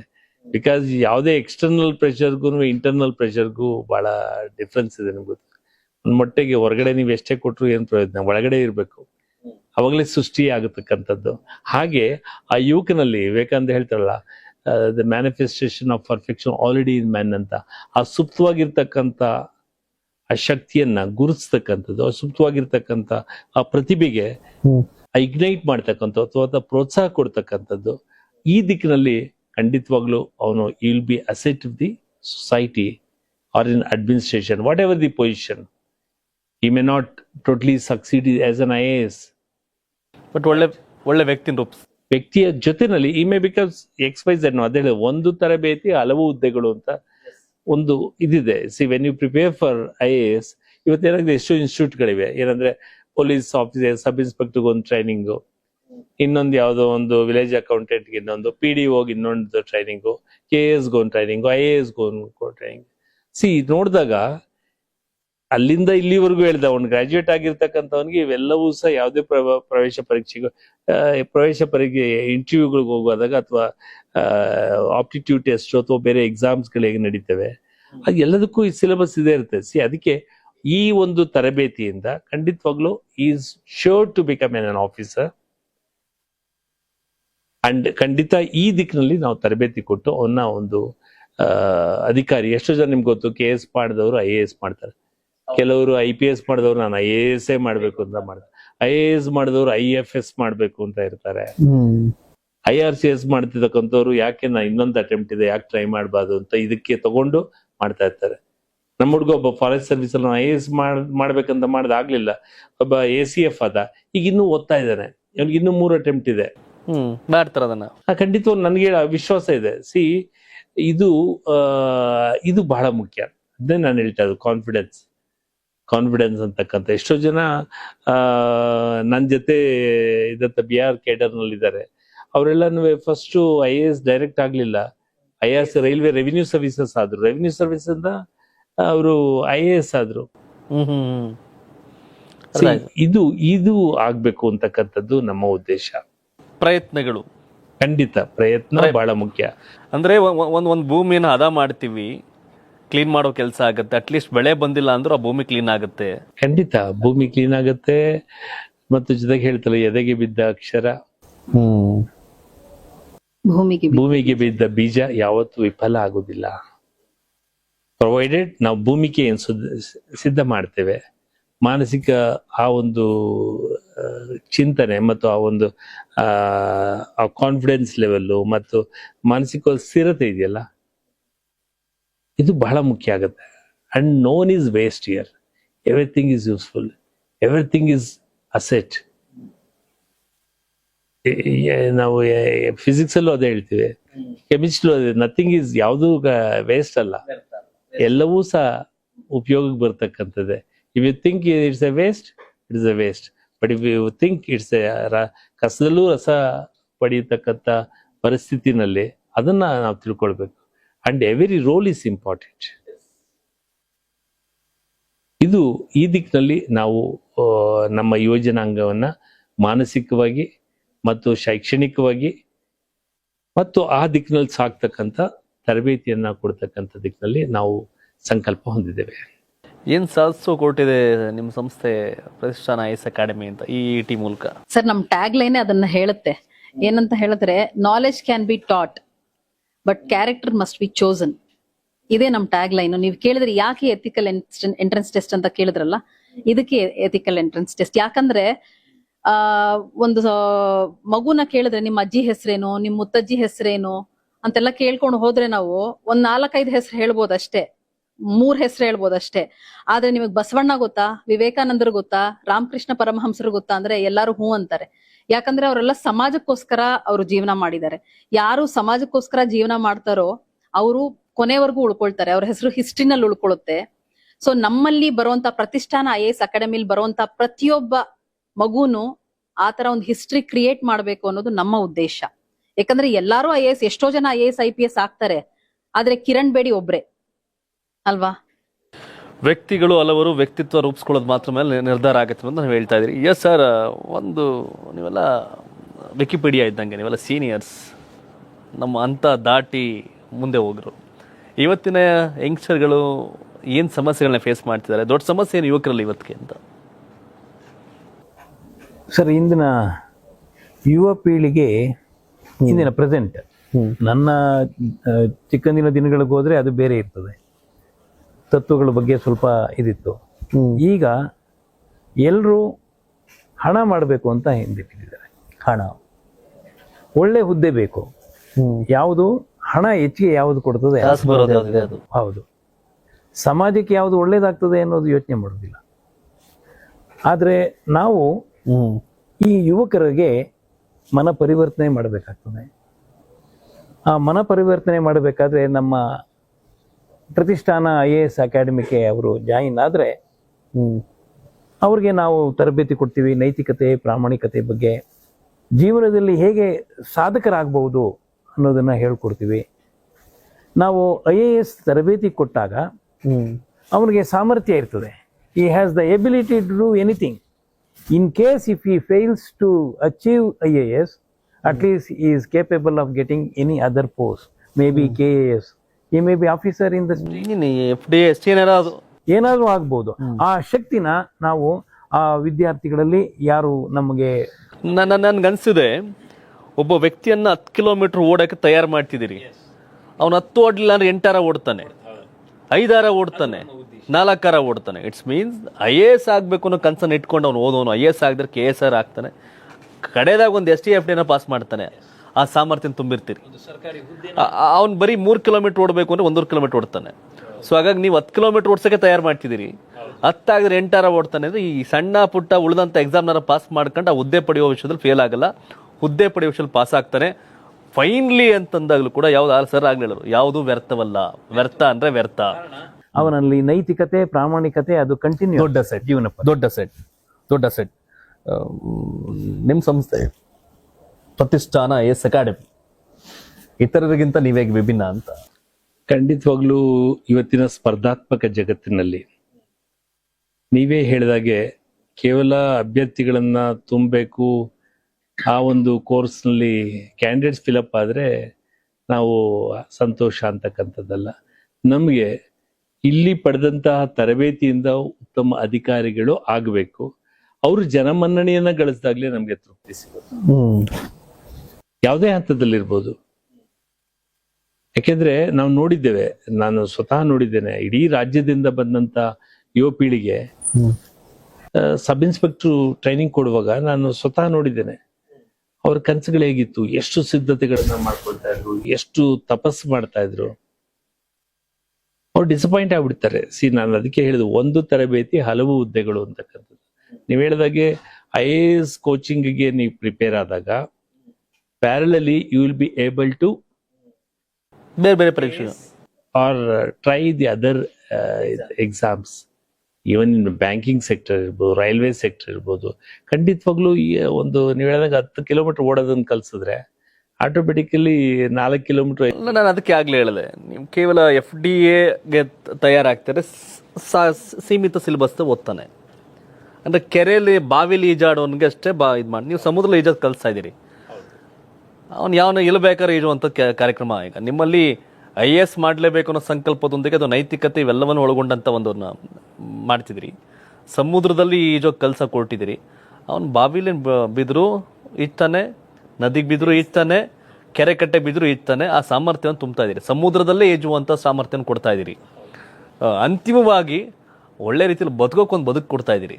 ಸೊ ಇದೆಲ್ಲ ಒಳಗೊಂಡೈತೆ. ಭಾಳ ಒಂದು ವಂಡರ್ಫುಲ್ ಕಾನ್ಸೆಪ್ಟ್. ನಾನು ಆಗಲೇ ಹೇಳಿದ್ನಲ್ಲ, ಪ್ರತಿಷ್ಠಾನ ಐಎಸ್ ಅಕಾಡೆಮಿಯ ಒಂದು ಪರಿಪೂರ್ಣ ಪರಿಶುದ್ಧ ಒಂದು ಉದ್ದೇಶ ಅದರ ಯಾಕೆಂದರೆ ಇವಾಗ ಇತ್ತೀಚೆಗೆ ನಿಮ್ಮ ದೀರ್ಘಕಾಲದ ಜರ್ನಿ ಏನಲ್ಲ, ನಿಮ್ಮ ಬೇರೆ ಬೇರೆ ಫೀಲ್ಡ್ ಬೇರೆ ಬೇರೆ ಇದರಲ್ಲಿ ಇದಾಗಿದ್ರು ಕೂಡ ಈ ಪ್ರತಿಷ್ಠಾನ ಐಎಸ್ ಅಕಾಡೆಮಿ ಈ ಎಲ್ಲ ಉದ್ದೇಶಗಳನ್ನ ಇಟ್ಕೊಂಡು ಇವಾಗ ಬಂದು ಕೂತಿರ್ತಕ್ಕಂಥದ್ದು, ಜನರಿಗೆ ಇವಾಗ ಪರಿಚಯ ಆಗ್ತಿರ್ತಕ್ಕಂಥದ್ದು. ಅದರ ಸೀನಿಯಾರಿಟಿಯನ್ನು ವೇಟೇಜನ್ನು ಜಾಸ್ತಿ ಮಾಡ್ತಕ್ಕಂಥದ್ದು ಈಗಾಗಲೇ ಅದೇ ಹಾದಿಯಲ್ಲಿ ನಡ್ಕೊಂಡು ಬಂದಿರತಕ್ಕಂಥ Narendra Babu sir. Because of ಅದನ್ನೇ ನಾನು ಹೇಳ್ತಾ ಇರೋದು. ಯಾಕೆ ನಂಬಿಕೆ ಅನ್ನೋದು ಭಾಳ ಇಂಪಾರ್ಟೆಂಟ್ ಅಲ್ಲ, ಎಲ್ಲರೂ ಈಸಿಯಾಗಿ ನಂಬೋಕ್ಕಾಗಲ್ಲ. ವೈ ನಾವು ನಿಮ್ಮನ್ನು ನಂಬಬೇಕು ಅಂತಂದು ಸಹಜವಾಗಿ ಇನ್ನೊಂದು ಅದೇ ಪ್ರಶ್ನೆ ಬರುತ್ತೆ, ನಿಮ್ಗಿರೋ ದೊಡ್ಡ ಸವಾಲುಗಳೇನು ಅಂತ ಮೇಡಮ್? ನಮ್ಗಿರೋ ದೊಡ್ಡ ಸವಾಲ್ ಅಂದ್ರೆ ಮೊಬೈಲ್ ಸರ್. ಯಾಕೆ ಅಂತ ಹೇಳಿದ್ರೆ ಮಕ್ಕಳು ಮೊಬೈಲ್ನ ಎಷ್ಟು ಮಟ್ಟಿಗೆ ಅಡಿಕ್ಟ್ ಆಗಿದ್ದಾರೆ ಅಂತ ಹೇಳಿದ್ರೆ ಇವತ್ತು ಅವ್ರು ಏನು ಫೇಸ್ ಮಾಡೋಷ್ಟು ಧೈರ್ಯನೇ ಇಲ್ಲ. ಚಿಕ್ಕ ಮಕ್ಕಳು ಸೂಸೈಡ್ ಮಾಡ್ಕೊಳ್ತಾ ಇದ್ದಾರೆ. ಯಾಕೆ? ಯಾರೋ ಒಬ್ರು ಹೊಡೆದ್ರು, ಯಾರೋ ಒಬ್ರು ಬೈದ್ರು. ಇವತ್ತು ನೀವು ನೋಡ್ತಾ ಇದ್ದೀರಾ ಟಿವಿ ಚಾನೆಲ್ಗಳಲ್ಲಿ, ನೀವೇ ತೋರಿಸ್ತಾ ಇದ್ದೀರಾ, ಸಣ್ಣ ವಿಷಯಕ್ಕೂ ಸೂಸೈಡ್ ಮಾಡ್ಕೊಳ್ತಾ ಇದ್ದಾರೆ. ಯಾಕೆ ಅಂತ ಹೇಳಿದ್ರೆ ಅವ್ರಿಗೆ ನಾವು ಧೈರ್ಯನೇ ತುಂಬ್ತಾ ಇಲ್ಲ ಮಕ್ಕಳಲ್ಲಿ. ಈ ಇನ್ಸ್ಟಾಗ್ರಾಮ್ ರೀಲ್ಸ್ ಏನಾಗ್ತಾ ಇದೆ, ಸೆಕೆಂಡ್ಗಳಲ್ಲಿ ನಿಮಿಷಗಳಲ್ಲಿ ಅವ್ರಿಗೆ ಒಂದು ಪೂರ್ತಿ ಎಲ್ಲ ನೋಡೋದ್ರಿಂದ ಅವ್ರ ಪೇಷನ್ಸ್ ಲಿಮಿಟ್ ಕಡಿಮೆ ಆಗ್ತಾ ಇದೆ. ಅವ್ರಿಗೆ ಒಂದು ಲೈಫ್ ಸ್ಕಿಲ್ ಇಲ್ಲ. ಒಂದು ಈಗ ಪೇರೆಂಟ್ಸ್ ಕೆಲ್ಸಕ್ಕೆ ಹೋಗ್ತಾ ಇದ್ದಾರೆ, ಪೇರೆಂಟ್ಸ್ ಎಲ್ಲ ಕೆಲ್ಸಕ್ಕೆ ಹೋಗ್ತಿರೋದ್ರಿಂದ ಅವ್ರಿಗೇನು ಮಕ್ಳು ಅವ್ರಿಗೆ ತೊಂದರೆ ಕೊಡದೇ ಇದ್ರೆ ಸಾಕು, ಆ ತರ ಲೆವೆಲ್ ಅಲ್ಲಿ ಇದಾರೆ ಪೇರೆಂಟ್ಸ್. ನಾವು ಬೆಳಗಿಂದ ಸಂಜೆವರೆಗೂ ಕೆಲಸ ಮಾಡಿ ಬರ್ತೀವಿ, ಮಕ್ಳು ನಮಗೆ ತೊಂದರೆ ಕೊಡದೇ ಇದ್ರೆ ಸಾಕು. ತೊಂದರೆ ಕೊಡಬಾರ್ದಂದ್ರೇನು, ಮೊಬೈಲ್ ಕೈ ಕೊಟ್ಬಿಟ್ರೆ ಏನೊಂದು ಅವ್ರಿಗೆ ಏನ್ ಬೇಕು, ಕಾರ್ಟೂನ್ ಬೇಕಾ, ಏನ್ ಬೇಕು ನೋಡ್ಕೊಂಡಿರ್ತಾರೆ. ನಾವು ಮಕ್ಳಿಗೆ ಏನ್ ಕಲಿಸ್ಬೇಕಂದ್ರೆ ಜೀವನ ಅಂದ್ರೇನು, ಜೀವನದಲ್ಲಿ ಸೋತಾಗ ಹೇಗೆ ಗೆಲ್ಬೇಕು, ಕಷ್ಟಗಳನ್ನ ಹೇಗೆ ಎದುರಿಸಬೇಕು, ಇದನ್ನ ನಾವು ಮೊದ್ಲು ಮಕ್ಕಳಿಗೆ ಹೇಳ್ಕೊಡ್ಬೇಕು. ನಮ್ಮ ಪ್ರತಿಷ್ಠಾನ ಐಎಎಸ್ ಅಕಾಡೆಮಿ ಹೇಗೆ ವಿಭಿನ್ನ ಅಂತ ಹೇಳಿದ್ರೆ ನಾವು ಮಕ್ಕಳಿಗೆ ಫಸ್ಟ್ ಅದನ್ನ ತಿಳಿಸ್ಕೊಡ್ತೀವಿ. ಪೇರೆಂಟ್ಸ್ ಇಲ್ದೆ ಬದುಕೋದನ್ನ ಫಸ್ಟ್ ಹೇಳ್ಕೊಡ್ತೀವಿ. ಯಾಕಂದ್ರೆ ತಿಂಗಳಾನ್ಗಟ್ಲೆ, ಯಾಕಂದ್ರೆ ಮಕ್ಕಳು ಪೇರೆಂಟ್ಸ್ ಇಲ್ದೇನೆ ಇರೋದಿಲ್ಲ ಈಗಿನ ಮಕ್ಕಳುಗಳು, ಅವ್ರು ಇರ್ಲೇಬೇಕು. ಯಾಕಂದ್ರೆ ಇದು ಜಾಯಿಂಟ್ ಫ್ಯಾಮಿಲಿ ಇಲ್ಲ ಇವಾಗ, ತಂದೆ ತಾಯಿ ಮಗು ಅಷ್ಟೇ ಯಾವ್ದೇ ಒಂದು ಫ್ಯಾಮಿಲಿ ತಗೊಂಡ್ರೆ. ಸೊ ಅವ್ರು ಬಿಟ್ಟ ಅಭ್ಯಾಸನೇ ಇಲ್ಲ. ಈಗ ನಮ್ಮ ಒಂದು ಹಾಸ್ಟೆಲ್ ಅಲ್ಲಿ ಮಕ್ಳು ಏನ್ ಮಾಡ್ತಾರೆ, ಎಲ್ಲರ ಜೊತೆ ಬೆರೀತಾರೆ. ಅವ್ರ ಕಲ್ಚರ್ ಇವ್ರು ಕಲಿತಾರೆ, ಇವ್ರ ಕಲ್ಚರ್ ಅವ್ರು ಕಲಿತಾರೆ, ಸಂಸ್ಕೃತಿನ ಮೊದ್ಲು ಕಲಿತಾರೆ. ನೀವು ನೋಡಿರ್ಬೋದು ಶಾಲೆಗಳಲ್ಲಿ ಮೊದ್ಲು ನಾವು ಟೀಚರ್, ಇವತ್ತು ನಮ್ HM ಅಂದ್ರೆ ನಾವು ಹೆದರ್ಕೊಳ್ತೀವಿ. ನಮ್ ಟೀಚರ್ ನೋಡಿದ್ರೆ ನಾವು ಅಷ್ಟು ಗೌರವ, ಒಂಥರ ನಮ್ಗೊಂಥರ ಅನ್ಸುತ್ತೆ. ನಮ್ ಸ್ಕೂಲ್ ಮುಂದೆ ಹೋದಾಗ ಇದು ನಮ್ ಶಾಲೆ ಅಂತ ನಾವು ಧೈರ್ಯವಾಗಿ ಹೆಮ್ಮೆಯಿಂದ ಹೇಳ್ಕೊಳ್ತೀವಿ. ಬಟ್ ಈಗಿನ ಮಕ್ಳು ಟೀಚರ್ ಅಲ್ಲೇ ನಿಂತಿರ್ಲಿ, HM ಅಲ್ಲೇ ನಿಂತಿರ್ಲಿ, ಗುದ್ಕೊಂಡೇ ಹೋಗ್ತಾರೆ. ಪೇರೆಂಟ್ಸ್ ಬೆಳಗ್ಗೆಯಿಂದ ಕೆಲಸ ಮಾಡಿ ಬಂದಿರ್ತಾರೆ, ಒಂದ್ ಲೋಟ ನೀರ್ ಕೊಡುವಂತ ಮಗುಗ್ 5 ಸತಿ ಕೇಳ್ಬೇಕು. ಯಾಕಂದ್ರೆ ನಾನ್ ಶಾಲೆಯಲ್ಲಿ ಪ್ರಿನ್ಸಿಪಲ್ ಆಗಿ ವರ್ಕ್ ಮಾಡ್ತಿರೋದ್ರಿಂದ ಇದು ನನ್ನ ಪರ್ಸನಲ್ ಅನುಭವ. ಏನಂತ ಹೇಳಿದ್ರೆ ಪೇರೆಂಟ್ಸ್ ಹೇಳ್ತಾರೆ, LKG ಮಗುನ್ ಕರ್ಕೊಂಬಂದ್ ಹೇಳ್ತಾರೆ, ಮ್ಯಾಮ್ ನಮ್ ಮಗು ನಮ್ ಮಾತೆ ಕೇಳ್ತಾ ಇಲ್ಲ ಅಂತಾರೆ. ನಾನ್ ಕೇಳ್ತೀನಿ, ನೀವ್ ಅದಕ್ ತಂದೇನಾ, ಆ ಮಗು ನಿಮಗ್ ತಂದೇನಾ? ಒಂದ್ LKG ಮಗು ನಿಮ್ ಮಾತ್ ಕೇಳ್ತಿಲ್ಲ ಅಂದ್ರೆ ಅದಕ್ಕೆ ಕಾರಣ ನೀವೇ. ನಿಮ್ಮ ಕೆಲ್ಸ ಈಸಿ ಆಗ್ಬೇಕಂತ ಮಕ್ಳಿಗೆ ಏನು, ಅವ್ರಿಗೆ ಎಷ್ಟೇ ಕಷ್ಟ ಇರ್ಲಿ ಪೇರೆಂಟ್ಸ್ ಸಾಲ ಮಾಡ್ತಾರೆ ಹೊರ್ತು ಮಕ್ಳಿಗೆ ನಮಗೆ ಈ ಕಷ್ಟ ಇದೆ ಅಂತ ಎಲ್ಲೂ ಹೇಳ್ಕೊಳ್ಳೋದೇ ಇಲ್ಲ. ಮಕ್ಳಿಗೆ ಅವ್ರ ಕಷ್ಟ ಏನಂತ ತಿಳಿಸಿದಾಗ ಮಕ್ಳು ಅದಕ್ಕೆ ಸ್ಪಂದಿಸ್ತಾರೆ. ಮಕ್ಳೇನ್ ದಡ್ರಲ್ಲ, ಯಾಕಂದ್ರೆ ಮಕ್ಳು ತುಂಬಾ ಬುದ್ಧಿವಂತರಿದ್ದಾರೆ ಈ ಕಾಲದಲ್ಲಿ. ಆದ್ರೆ ಮಕ್ಕಳ ಬುದ್ಧಿವಂತಿಕೆಯನ್ನ ಹೇಗೆ ಆಚೆ ತರಬೇಕಂತ ಪೇರೆಂಟ್ಸಿಗೆ ಕರೆಕ್ಟ್ ಆಗಿ ಗೊತ್ತಾಗ್ತಿಲ್ಲ ಅಂತ ನಾನು ಹೇಳಲಿಕ್ಕೆ ಇಷ್ಟಪಡ್ತೀನಿ. ಎಸ್ ಸರ್, ತಾಲೂಕಿಗೊಂದು ಜಿಲ್ಲಾಧಿಕಾರಿ, ಇವೆಲ್ಲ ನಿಮ್ಮ ಪರಿಕಲ್ಪನೆ, ನಿಮ್ಮ ಸಂಕಲ್ಪ ಇವೆಲ್ಲ ಈಡೇರಿದಾಗ ವಾಟ್ ನೆಕ್ಸ್ಟ್, ಏನ್ ಕತೆ, ಏನನ್ಸುತ್ತೆ ನಿಮ್ಗೆ? ನಾವು ಮುಂದಿನ ಪೀಳಿಗೆನ ಯಾವ ರೀತಿ ನಡೆಸ್ಕೊಂಡು ಹೋಗ್ಬೇಕು ಅನ್ನೋದು ಒಂದು ಚಾಲೆಂಜಸ್ ಬರ್ತದೆ ಸರ್. ಇದು ರಾಜ್ಯಕ್ಕೆ ಏನ್ ಲಾಭ ಇದೆ? ರಾಜ್ಯಕ್ಕೆ ಒಂದು ಸುಭಿಕ್ಷ ಮತ್ತೆ ದಕ್ಷ ವ್ಯಕ್ತಿಗಳನ್ನ ನಾವು ಸಮಾಜಕ್ಕೆ ಬಿಡ್ತೀವಿ. ಆ ಸಮಾಜ ಅಭಿವೃದ್ಧಿ ಕಡೆ ಹೋಗ್ಲಿಕ್ಕೆ ಅನುಕೂಲ ಆಗ್ತದೆ. ಇದರ ಅದಕ್ಷ ವ್ಯಕ್ತಿಗಳೇ ಸೇರ್ಕೊಂಡ್ರೆ only the corrupt practices continue. The corruption should go away only when the ethical people occupy the highest positions. Yes sir, Narendra Babu sir, ರಾಜಕಾರಣದಲ್ಲಿ ಇದೆಲ್ಲವನ್ನೂ ಕೂಡ ಅನುಸರಿಸ್ಕೊಂಡು ನೈತಿಕತೆ, ಪ್ರಾಮಾಣಿಕತೆ, ದಕ್ಷ ಎಲ್ಲವನ್ನೂ ಕೂಡ ಅಳವಡಿಸ್ಕೊಂಡು ಬಂದು ಇಲ್ಲಿ ಕೂತಿದ್ದೀರಿ ಇವತ್ತಿಗೆ. ಬಟ್ ಹೌದು, ಅಲ್ಲಿ ರಾಜಕಾರಣದಲ್ಲಿ ಅದಕ್ಕೊಂದು ಮೌಲ್ಯ ಅವೆಲ್ಲ ಉಳ್ಕೊಂಡಿಲ್ಲ ಇವತ್ತು ಬೇರೆ ಬೇರೆ ಕಾರಣಕ್ಕೆ. ಒಬ್ಬ ಅಧಿಕಾರಿಯಾಗಿ ತನ್ನ 60 ವರ್ಷದ ಜರ್ನಿವರೆಗೂ ಕೂಡ ಅಧಿಕಾರಿಯಾಗಿರೋವರೆಗೂ ಕೂಡ ಅದನ್ನು ಮೈಗೂಡಿಸ್ಕೊಂಡ್ರೆ ಸೊಸೈಟಿಗೆ ಅಲ್ಲೇನೋ ಅವನೇನು ಎಲೆಕ್ಷನ್ ಫೇಸ್ ಮಾಡೋ ಅವಶ್ಯಕತೆ ಇಲ್ಲ. ಸೆಲೆಕ್ಷನ್ ಆದ್ರೆ ಅವನ ಎಲೆಕ್ಷನ್ ಫೇಸ್ ಮಾಡೋ ಅವಶ್ಯಕತೆ ಇಲ್ಲ. ಇಲ್ಲಿ ಪಾಸ್ ಆದ್ರೆ ಪ್ರಾಮಾಣಿಕವಾಗಿ ಉಳಿದುಕೊಳ್ಳುವ, ದಕ್ಷನಾಗಿ ಉಳಿದುಕೊಳ್ಳುವಂತ ಅವಕಾಶ ಇರೋದು ಅಧಿಕಾರಿಗೆ ಮಾತ್ರ. ರಾಜಕಾರಣಿಗೆ ಯಾಕೆ ಸಾಧ್ಯ ಇಲ್ಲ ಅಂತಂದ್ರೆ ಮುಂದಿರ್ತಕ್ಕಂಥ 2 ಲಕ್ಷ ವೋಟರ್ಸ್ ಏನ್ ಕೇಳಿದ್ರೆ ಕೊಡ್ಬೇಕಾಗತ್ತೆ. ಕಾಂಪಿಟೇಷನ್ 5 ವರ್ಷಕ್ಕೊಂದು ಪರೀಕ್ಷೆ. ಇಲ್ಲ ಅಧಿಕಾರಿಗಳಿಗೆ ಬಿಡ್ಡಿಂಗ್ ಏನಿಲ್ಲ ಆತರ, ಪ್ರಾಮಾಣಿಕವಾಗಿ ಉಳ್ಕೊಂಡವನೇ ಅಂದ್ರೆ ಇಲ್ಲ ಆಗಿದ್ರೆ ಇನ್ನೊಂದ್ ಕಡೆ ಇದಾಗ್ತಾರೆ ಅಷ್ಟೇ, ಬೇರೆ ನಿನ್ನೇನ ದೊಡ್ಡದೇನು ಆಗ್ಬಿಡಲ್ಲ ಆತನ, ಮನೆಗೇನು ಹೋಗಂಗಿಲ್ಲ. ಸೊ ಹಾಗಾಗಿ ನಿಮ್ಗೇನ್ ಅನ್ಸುತ್ತೆ? ಯಾಕಂದ್ರೆ ಬಿಕಾಸ್ ಒಬ್ಬ ರಾಜಕಾರಣಿಯಾಗಿ ನೀವು ಪಟ್ಟಂತ ಪಾಡು, ನೀವು ಅನುಭವಿಸಂತ ಇದು, ನೀವು ಗಳಿಸಂತ ಸ್ಥಾನಮಾನಗಳು ಮತ್ತೆ ಜನರ ಪ್ರೀತಿ ವಿಶ್ವಾಸ ಅದೊಂದ್ ಕಡೆ ಆದ್ರೆ, ಅಧಿಕಾರಿ ವರ್ಗಗಳನ್ನ ಏನ್ ಮಾಡ್ಬೇಕು ಅಂತ ಹೊರಟಿದ್ರಿ ಪ್ರತಿಷ್ಠಾನ IAS ಅಕಾಡೆಮಿಯ, ನಿಮ್ಗೇನ್ ಅನ್ಸುತ್ತೆ ಇದ್ರ ಬಗ್ಗೆ ಫೈನಲ್? ಖಂಡಿತವಾಗ್ಲೂ ಇವತ್ತಿನ ಅಧಿಕಾರ ವರ್ಗ ಅಥವಾ ಅಧಿಕಾರಿಗಳಾಗಿ ಬರತಕ್ಕಂಥವ್ರು, ಅವರು ವಿಶೇಷವಾದ ಒಂದು ವ್ಯಕ್ತಿತ್ವವನ್ನು ಇದ್ದಾಗ ಮಾತ್ರ ಆಡಳಿತದಲ್ಲಿ ಇದು ಸಮಾಜಕ್ಕೆ ಖಂಡಿತವಾಗ್ಲೂ ಉಪಯುಕ್ತತೆ. ಅದು ಜಿಲ್ಲಾ ಮಟ್ಟದಿರ್ಬೋದು, ಒಬ್ಬ AC ಮಟ್ಟದಲ್ಲಿರ್ಬೋದು, ಅಥವಾ ತಾಲೂಕು ಮಟ್ಟದಲ್ಲಿರ್ಬೋದು. ಖಂಡಿತವಾಗ್ಲೂ ಹೇಳ್ತೇನೆ, ದ ಮೋರ್ ಪವರ್ಸ್ ಇವತ್ತು ಸಂಪೂರ್ಣವಾಗಿ ಅಧಿಕಾರ ಇರ್ತಕ್ಕಂಥದ್ದು ನಿಮ್ಗೆ ಗೊತ್ತಿದೆ. ಜಿಲ್ಲಾಧಿಕಾರಿಗಳಿಗೆ, ಅಸಿಸ್ಟೆಂಟ್ ಕಮಿಷನರ್ಸ್ಗೆ, ಒಬ್ಬ PDO ಇಂದ ಹಿಡಿದು ತಹಸೀಲ್ದಾರ್ ಇಂದ ಹಿಡಿದು ADC ಇಂದ ಹಿಡಿದು ಜಿಲ್ಲೆ ಮಟ್ಟದಲ್ಲಿ ಇಂಥ ಒಂದು ಅಧಿಕಾರಿಗಳು ಸರೋಗ್ಬಿಟ್ರೆ ಖಂಡಿತವಾಗ್ಲೂ ವ್ಯವಸ್ಥೆ, ಎಷ್ಟೋ ಜನಸಾಮಾನ್ಯರು ವಿನಾಕಾರಣ ವ್ಯವಸ್ಥೆನ ಬೈಕೊಂಡು ಅಥವಾ ವ್ಯವಸ್ಥೆ ದೂಷಿಸ್ಕೊಂಡು ಇವತ್ತು ಇರತಕ್ಕಂಥ ವ್ಯವಸ್ಥೆಗಲ್ಲ. ಇವತ್ತು ಯಾಕಂದ್ರೆ ನಾನು ಹೇಳಿದೆ, ಒಬ್ಬ ರಾಜಕಾರಣಿಗೆ 5 ವರ್ಷಕ್ಕೊಂದ್ಸರಿ ಒಂದು ಜನಗಳ ಮುಂದೆ ಹೋಗ್ಬೇಕಾಗತ್ತೆ. MP ಆಗಲಿ, MLA ಆಗಲಿ, ಅಥವಾ ಜಿಲ್ಲಾ ಪಂಚಾಯತ್ ಮೆಂಬರ್ ಆಗಲಿ, ಕಾರ್ಪೊರೇಟರ್ ಆಗಲಿ, ಗ್ರಾಮ ಪಂಚಾಯತಿ ಮೆಂಬರ್ ಆಗಲಿ. ಆದರೆ ಇಲ್ಲಿ ಅಧಿಕಾರಿಗಳು ಅವರ ಸಂಪೂರ್ಣ ನಿವೃತ್ತಿಯ ಅವಧಿಯವರೆಗೂ ಸಹ ರಾಜ್ಯಾದ್ಯಂತ, ದೇಶದಾದ್ಯಂತ ಅವನು ಅಧಿಕಾರವನ್ನು ಚಲಾಯಿಸ್ತಕ್ಕಂಥ ಒಂದು ಶಕ್ತಿಯನ್ನ ನಮ್ಮ ವ್ಯವಸ್ಥೆ ಕೊಟ್ಟಿದೆ. ಒಂದು ಮಾತಿದೆ, for all the disaster in this world it is not the violence of the bad people, it is the silence of the good people ಅಂತ ಹೇಳ್ತಾರೆ. ಪ್ರಪಂಚದ ಎಲ್ಲ ದುರಂತಗಳಿಗೆ ಕೆಟ್ಟ ಜನರು ಮಾತ್ರ ಕಾರಣ ಅಲ್ಲ. ಜಾಣ ಮೌನ, ಜಾಣ ಕುರುಡು, ಜಾಣ ಕಿವುಡು ವಹಿಸ್ತಕ್ಕಂಥ ಬುದ್ಧಿವಂತರೇ ಕಾರಣ ಅಂತ ಹೇಳ್ತಾರೆ. ಈ ವ್ಯವಸ್ಥೆಯನ್ನ ಸರಿಪಡಿಸುವ ದಿಕ್ಕಿನಲ್ಲಿ ನಾವೆಲ್ಲ ಜಾಣ ಕಿವುಡರಾಗದೆ, ಜಾಣ ಮೌನವನ್ನು ವಹಿಸದೆ, ಇವತ್ತು ನಾವು ಮೂಕರಾಗದೆ ತಿದ್ದತಕ್ಕಂಥ ಪ್ರಯತ್ನ ಎಲ್ಲೋ ಒಂದ್ ಕಡೆ ಆಗ್ಬೇಕು. ರಾಜಕಾರಣಿಗಳಿಗೆ ಏನಾಗುತ್ತೆ, ನಾನು ಮತ್ತೆ ಅಧಿಕಾರಕ್ಕೆ ಬರಬೇಕು, ಮತ್ತೆ ಜನಗಳ ಮುಂದೆ ಹೋಗ್ಬೇಕು, ಅದಕ್ಕೆ ಏನ್ ಬೇಕು ಸಿದ್ಧತೆ ಮಾಡ್ಕೊಳ್ತೀವಿ ಹೊರತು ಇಲ್ಲದ್ರ ಬಗ್ಗೆ ಚಿಂತನೆ ಮಾಡ್ತಕ್ಕಂಥದ್ದಿಲ್ಲ. ಚಿಂತನೆ ಚರ್ಚೆನೇ ಆಗೋದಿಲ್ಲ ಅಸೆಂಬ್ಲಿಗಳಲ್ಲಿ. ನಿಮ್ಗೆ ಗೊತ್ತಿದೆ ವ್ಯವಸ್ಥೆಗಳು. ನಾನು ಬಹಳ ಹಿಂದೆ ಹೇಳಿದ್ದೆ, ನಾನು 224 ಕ್ಷೇತ್ರಗಳಲ್ಲೂ ಯೂತ್ ಎಂಪವರ್ಮೆಂಟ್ ಸೆಂಟರ್ಸ್ ಆಗ್ಬೇಕು. ಯೂತ್ ಎಂಪವರ್ಮೆಂಟ್ ಸೆಂಟರ್ಸ್, ಬಿಕಾಸ್ ಒಬ್ಬೊಬ್ಬ ಯುವಕನಿಗೆ ಒಂದೊಂಥರ ಕನಸಿರುತ್ತೆ. ಆ ಕನಸುಗಳನ್ನು ಸಾಕಾರಗೊಳ್ಳಿಕ್ಕೆ ಅವನು ರಾಜ್ಯದ ರಾಜಧಾನಿಗೆ ಬಂದು ಒಲ್ಲೆಕ್ಕಾಗಲ್ಲ. ನಾನು ಮೊದಲನೇ ಸರಿ ರಾವಣ ರಾಜ್ಯದಲ್ಲಿ ಪಾತ್ರ ಮಾಡುವಾಗ ನನಗೆ ನಾಗಾಭರಣ ಒಂದು ಮಾತಂದ್ರು. ಅವಾಗ ನನಗೆ ಚುರುಕನ್ಸ್ತು, ಅಯ್ಯೋ ನಾನು ತರಬೇತಿ ಪಡ್ಕೊಂಡು ಬರ್ಬೇಕಾಗಿತ್ತು ಈ ಕ್ಷೇತ್ರಕ್ಕೆ. ಏನೋ ಒಂದು ತಪ್ಪು ಮಾಡಿದಾಗ ಡೈಲಾಗ್ ಡೆಲಿವರಿನಲ್ಲಿ, ಅಂದ್ರೆ ಯಾವುದೇ ವ್ಯವಸ್ಥೆನಲ್ಲಿ ತರಬೇತಿ ಅಂತಕ್ಕಂಥದ್ದು ಬಹಳ ಮುಖ್ಯ. ತರಬೇತಿ ಮತ್ತು ಮೌಲ್ಯಗಳನ್ನ ನಾವು ಹಾಕಿದ್ರೆ ಖಂಡಿತವಾಗ್ಲು ಹೇಳಿದ್ನಲ್ಲ, ಇಟ್ ಇಸ್ ಅಗೈನ್ ನಾನು ಹೇಳಿದ್ನಲ್ಲ, ಆಯ್ಕೆ ಮಾಡ್ಕೊಳ್ತಕ್ಕಂಥ ಭೂಮಿಕೆ, ಆಯ್ಕೆ ಮಾಡ್ತಕ್ಕಂಥ ವ್ಯಕ್ತಿ, ಆ ಶಿಲ್ಪಕ್ಕೆ ಬೇಕಾದ ಶಿಲೆಯನ್ನು ಆಯ್ಕೆ ಮಾಡ್ಕೊಳ್ತಕ್ಕಂಥ ದಿಕ್ಕಿನಲ್ಲಿ ಸಮಾಜದ ವ್ಯವಸ್ಥೆಯ ಜವಾಬ್ದಾರಿ ಇದೆ. ಇದರಲ್ಲಿ ಮಾಡ್ತಕ್ಕಂಥ ನಮ್ಮ ಅಲ್ಪ ಪ್ರಯತ್ನ, ಮಹತ್ತರ ಉದ್ದೇಶ ನಮ್ದಿದೆ. ಪ್ರಯತ್ನಕ್ಕೆ ಸಮಾಜ ಕೈ ಜೋಡಿಸ್ಬೇಕು, ವ್ಯವಸ್ಥೆ ಕೈಗೂಡಿಸ್ಬೇಕು. ಆ ದಿಕ್ಕಿನಲ್ಲಿ ನಮ್ಮ ಸಮಾಜ ಚಿಂತನೆ ಮಾಡಿದ್ರೆ ಖಂಡಿತವಾಗ್ಲೂ ನಮ್ಮ ಈ ಪ್ರಯತ್ನ ಸಂಪೂರ್ಣವಾಗಿ ಯಶಸ್ಸಾಗುತ್ತೆ ಅಂತಕ್ಕಂಥ ನಂಬಿಕೆ ನಮ್ದು. ಒಬ್ಬ MLA ಆಗ್ಬೇಕಾದ್ರೆ ಎಷ್ಟು ಕೋಟಿ ಬೇಕು ಸರ್ ಈಗ ಚುನಾವಣೆಗೆ? ಸರ್, ಇವತ್ತಿನ ವ್ಯವಸ್ಥೆನಲ್ಲಿ ಎಗೈನ್ ಯಾರು ವಿರೋಧವಾಗಿ ನಿಂತಿದ್ದಾರೆ ಅವ್ರ ಮೇಲೆ ಡಿಪೆಂಡ್ ಆಗುತ್ತೆ. ಲೋಯೆಸ್ಟ್ ಒಂದು 5 ಕೋಟಿ ಬೇಕು, ಹೈಯೆಸ್ಟ್ 100 ಕೋಟಿ ಬೇಕು ಇವತ್ತು. ಖಂಡಿತವಾಗ್ಲು ಇವತ್ತಿನ ವ್ಯವಸ್ಥೆ ಅರ್ಥದಕ್ಕೆ ತಂದಿಟ್ಬಿಟ್ಟಿದ್ದಾರೆ. ದುಡ್ಡಿನ ದುನಿಯಾ ಕೂತಿದೆ.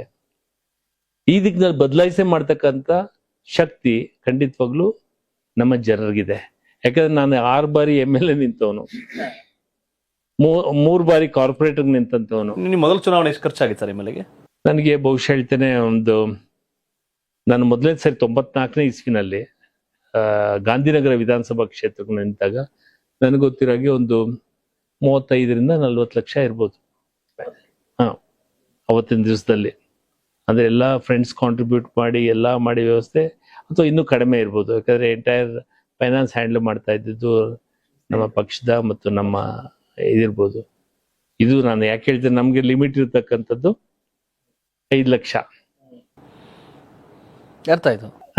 ವ್ಯವಸ್ಥೆ ಆಗ್ತಕ್ಕಂಥದ್ದು ನಿಮ್ಗೆ ಗೊತ್ತಿರೋ ಕಾರ್ಪೊರೇಟರ್ ನೀವು ನಂಬ್ತಿರೋ 1.5-2 ಲಕ್ಷ ಮ್ಯಾಕ್ಸಿಮಮ್ ನಾನು ಇಂಡಿಪೆಂಡೆಂಟ್ ಆಗಿ ನಿಂತಾಗ. ಗ್ರಾಮ ಪಂಚಾಯತಿಗೆ 50 ಲಕ್ಷ 80 ಲಕ್ಷ ಬೇಕು ಸರ್ ಈಗ ಊರ್ ಕಡೆ, ನಮ್ಮ ಮಂಡ್ಯ ಈ ಕಡೆ. ಬಟ್ ಒಂದು ನಾನು ಬಹಳ ಕಾನ್ಫಿಡೆನ್ಸ್ ಆಗಿ ಹೇಳ್ತೇನೆ, ನಮ್ಮ ಜನಗಳಿಗೆ ನಾನು ಎಂಡ ಕುಡ್ಸಲ್ಲ, ನಾನು ಕುಡಿಯಲ್ಲ, ಕುಡ್ಸಲ್ಲ. ನಮ್ಮ ಜನ ಧೈರ್ಯವಾಗಿ ನನ್ನ ಜೊತೆ ಬರ್ತಾರೆ.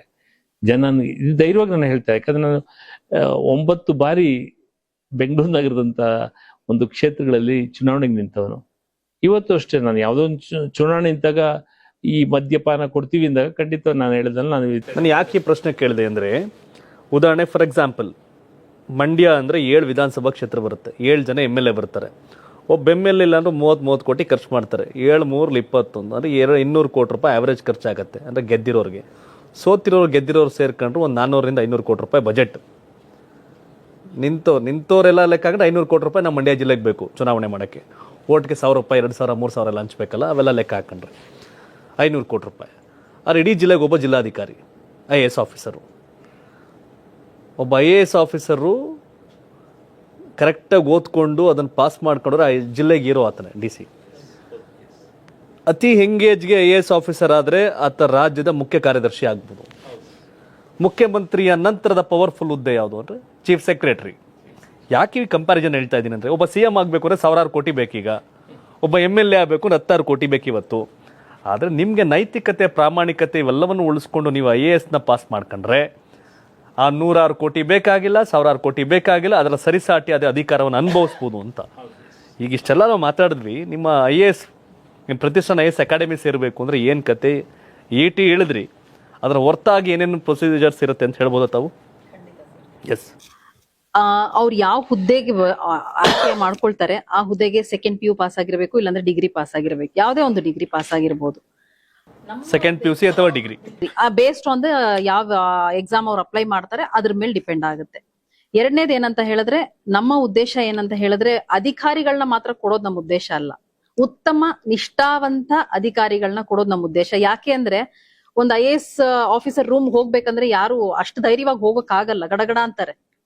ಆಯ್ತಾ? ಅದೇ ಒಬ್ಬ IAS ಅಧಿಕಾರಿ ನಿಷ್ಠಾವಂತ ಅಧಿಕಾರಿಯಾಗಿ ಅವರು ಜನ ಸೇವೆ ಮಾಡುವಂತ ಉದ್ದೇಶದಿಂದ ಇದ್ದಾಗ ಧಾರಾಳವಾಗಿ ಹೋಗಿ ಅವರ ಸಮಸ್ಯೆಗಳನ್ನ ಹೇಳ್ಕೊಳ್ತಾರೆ ಜನಗಳು.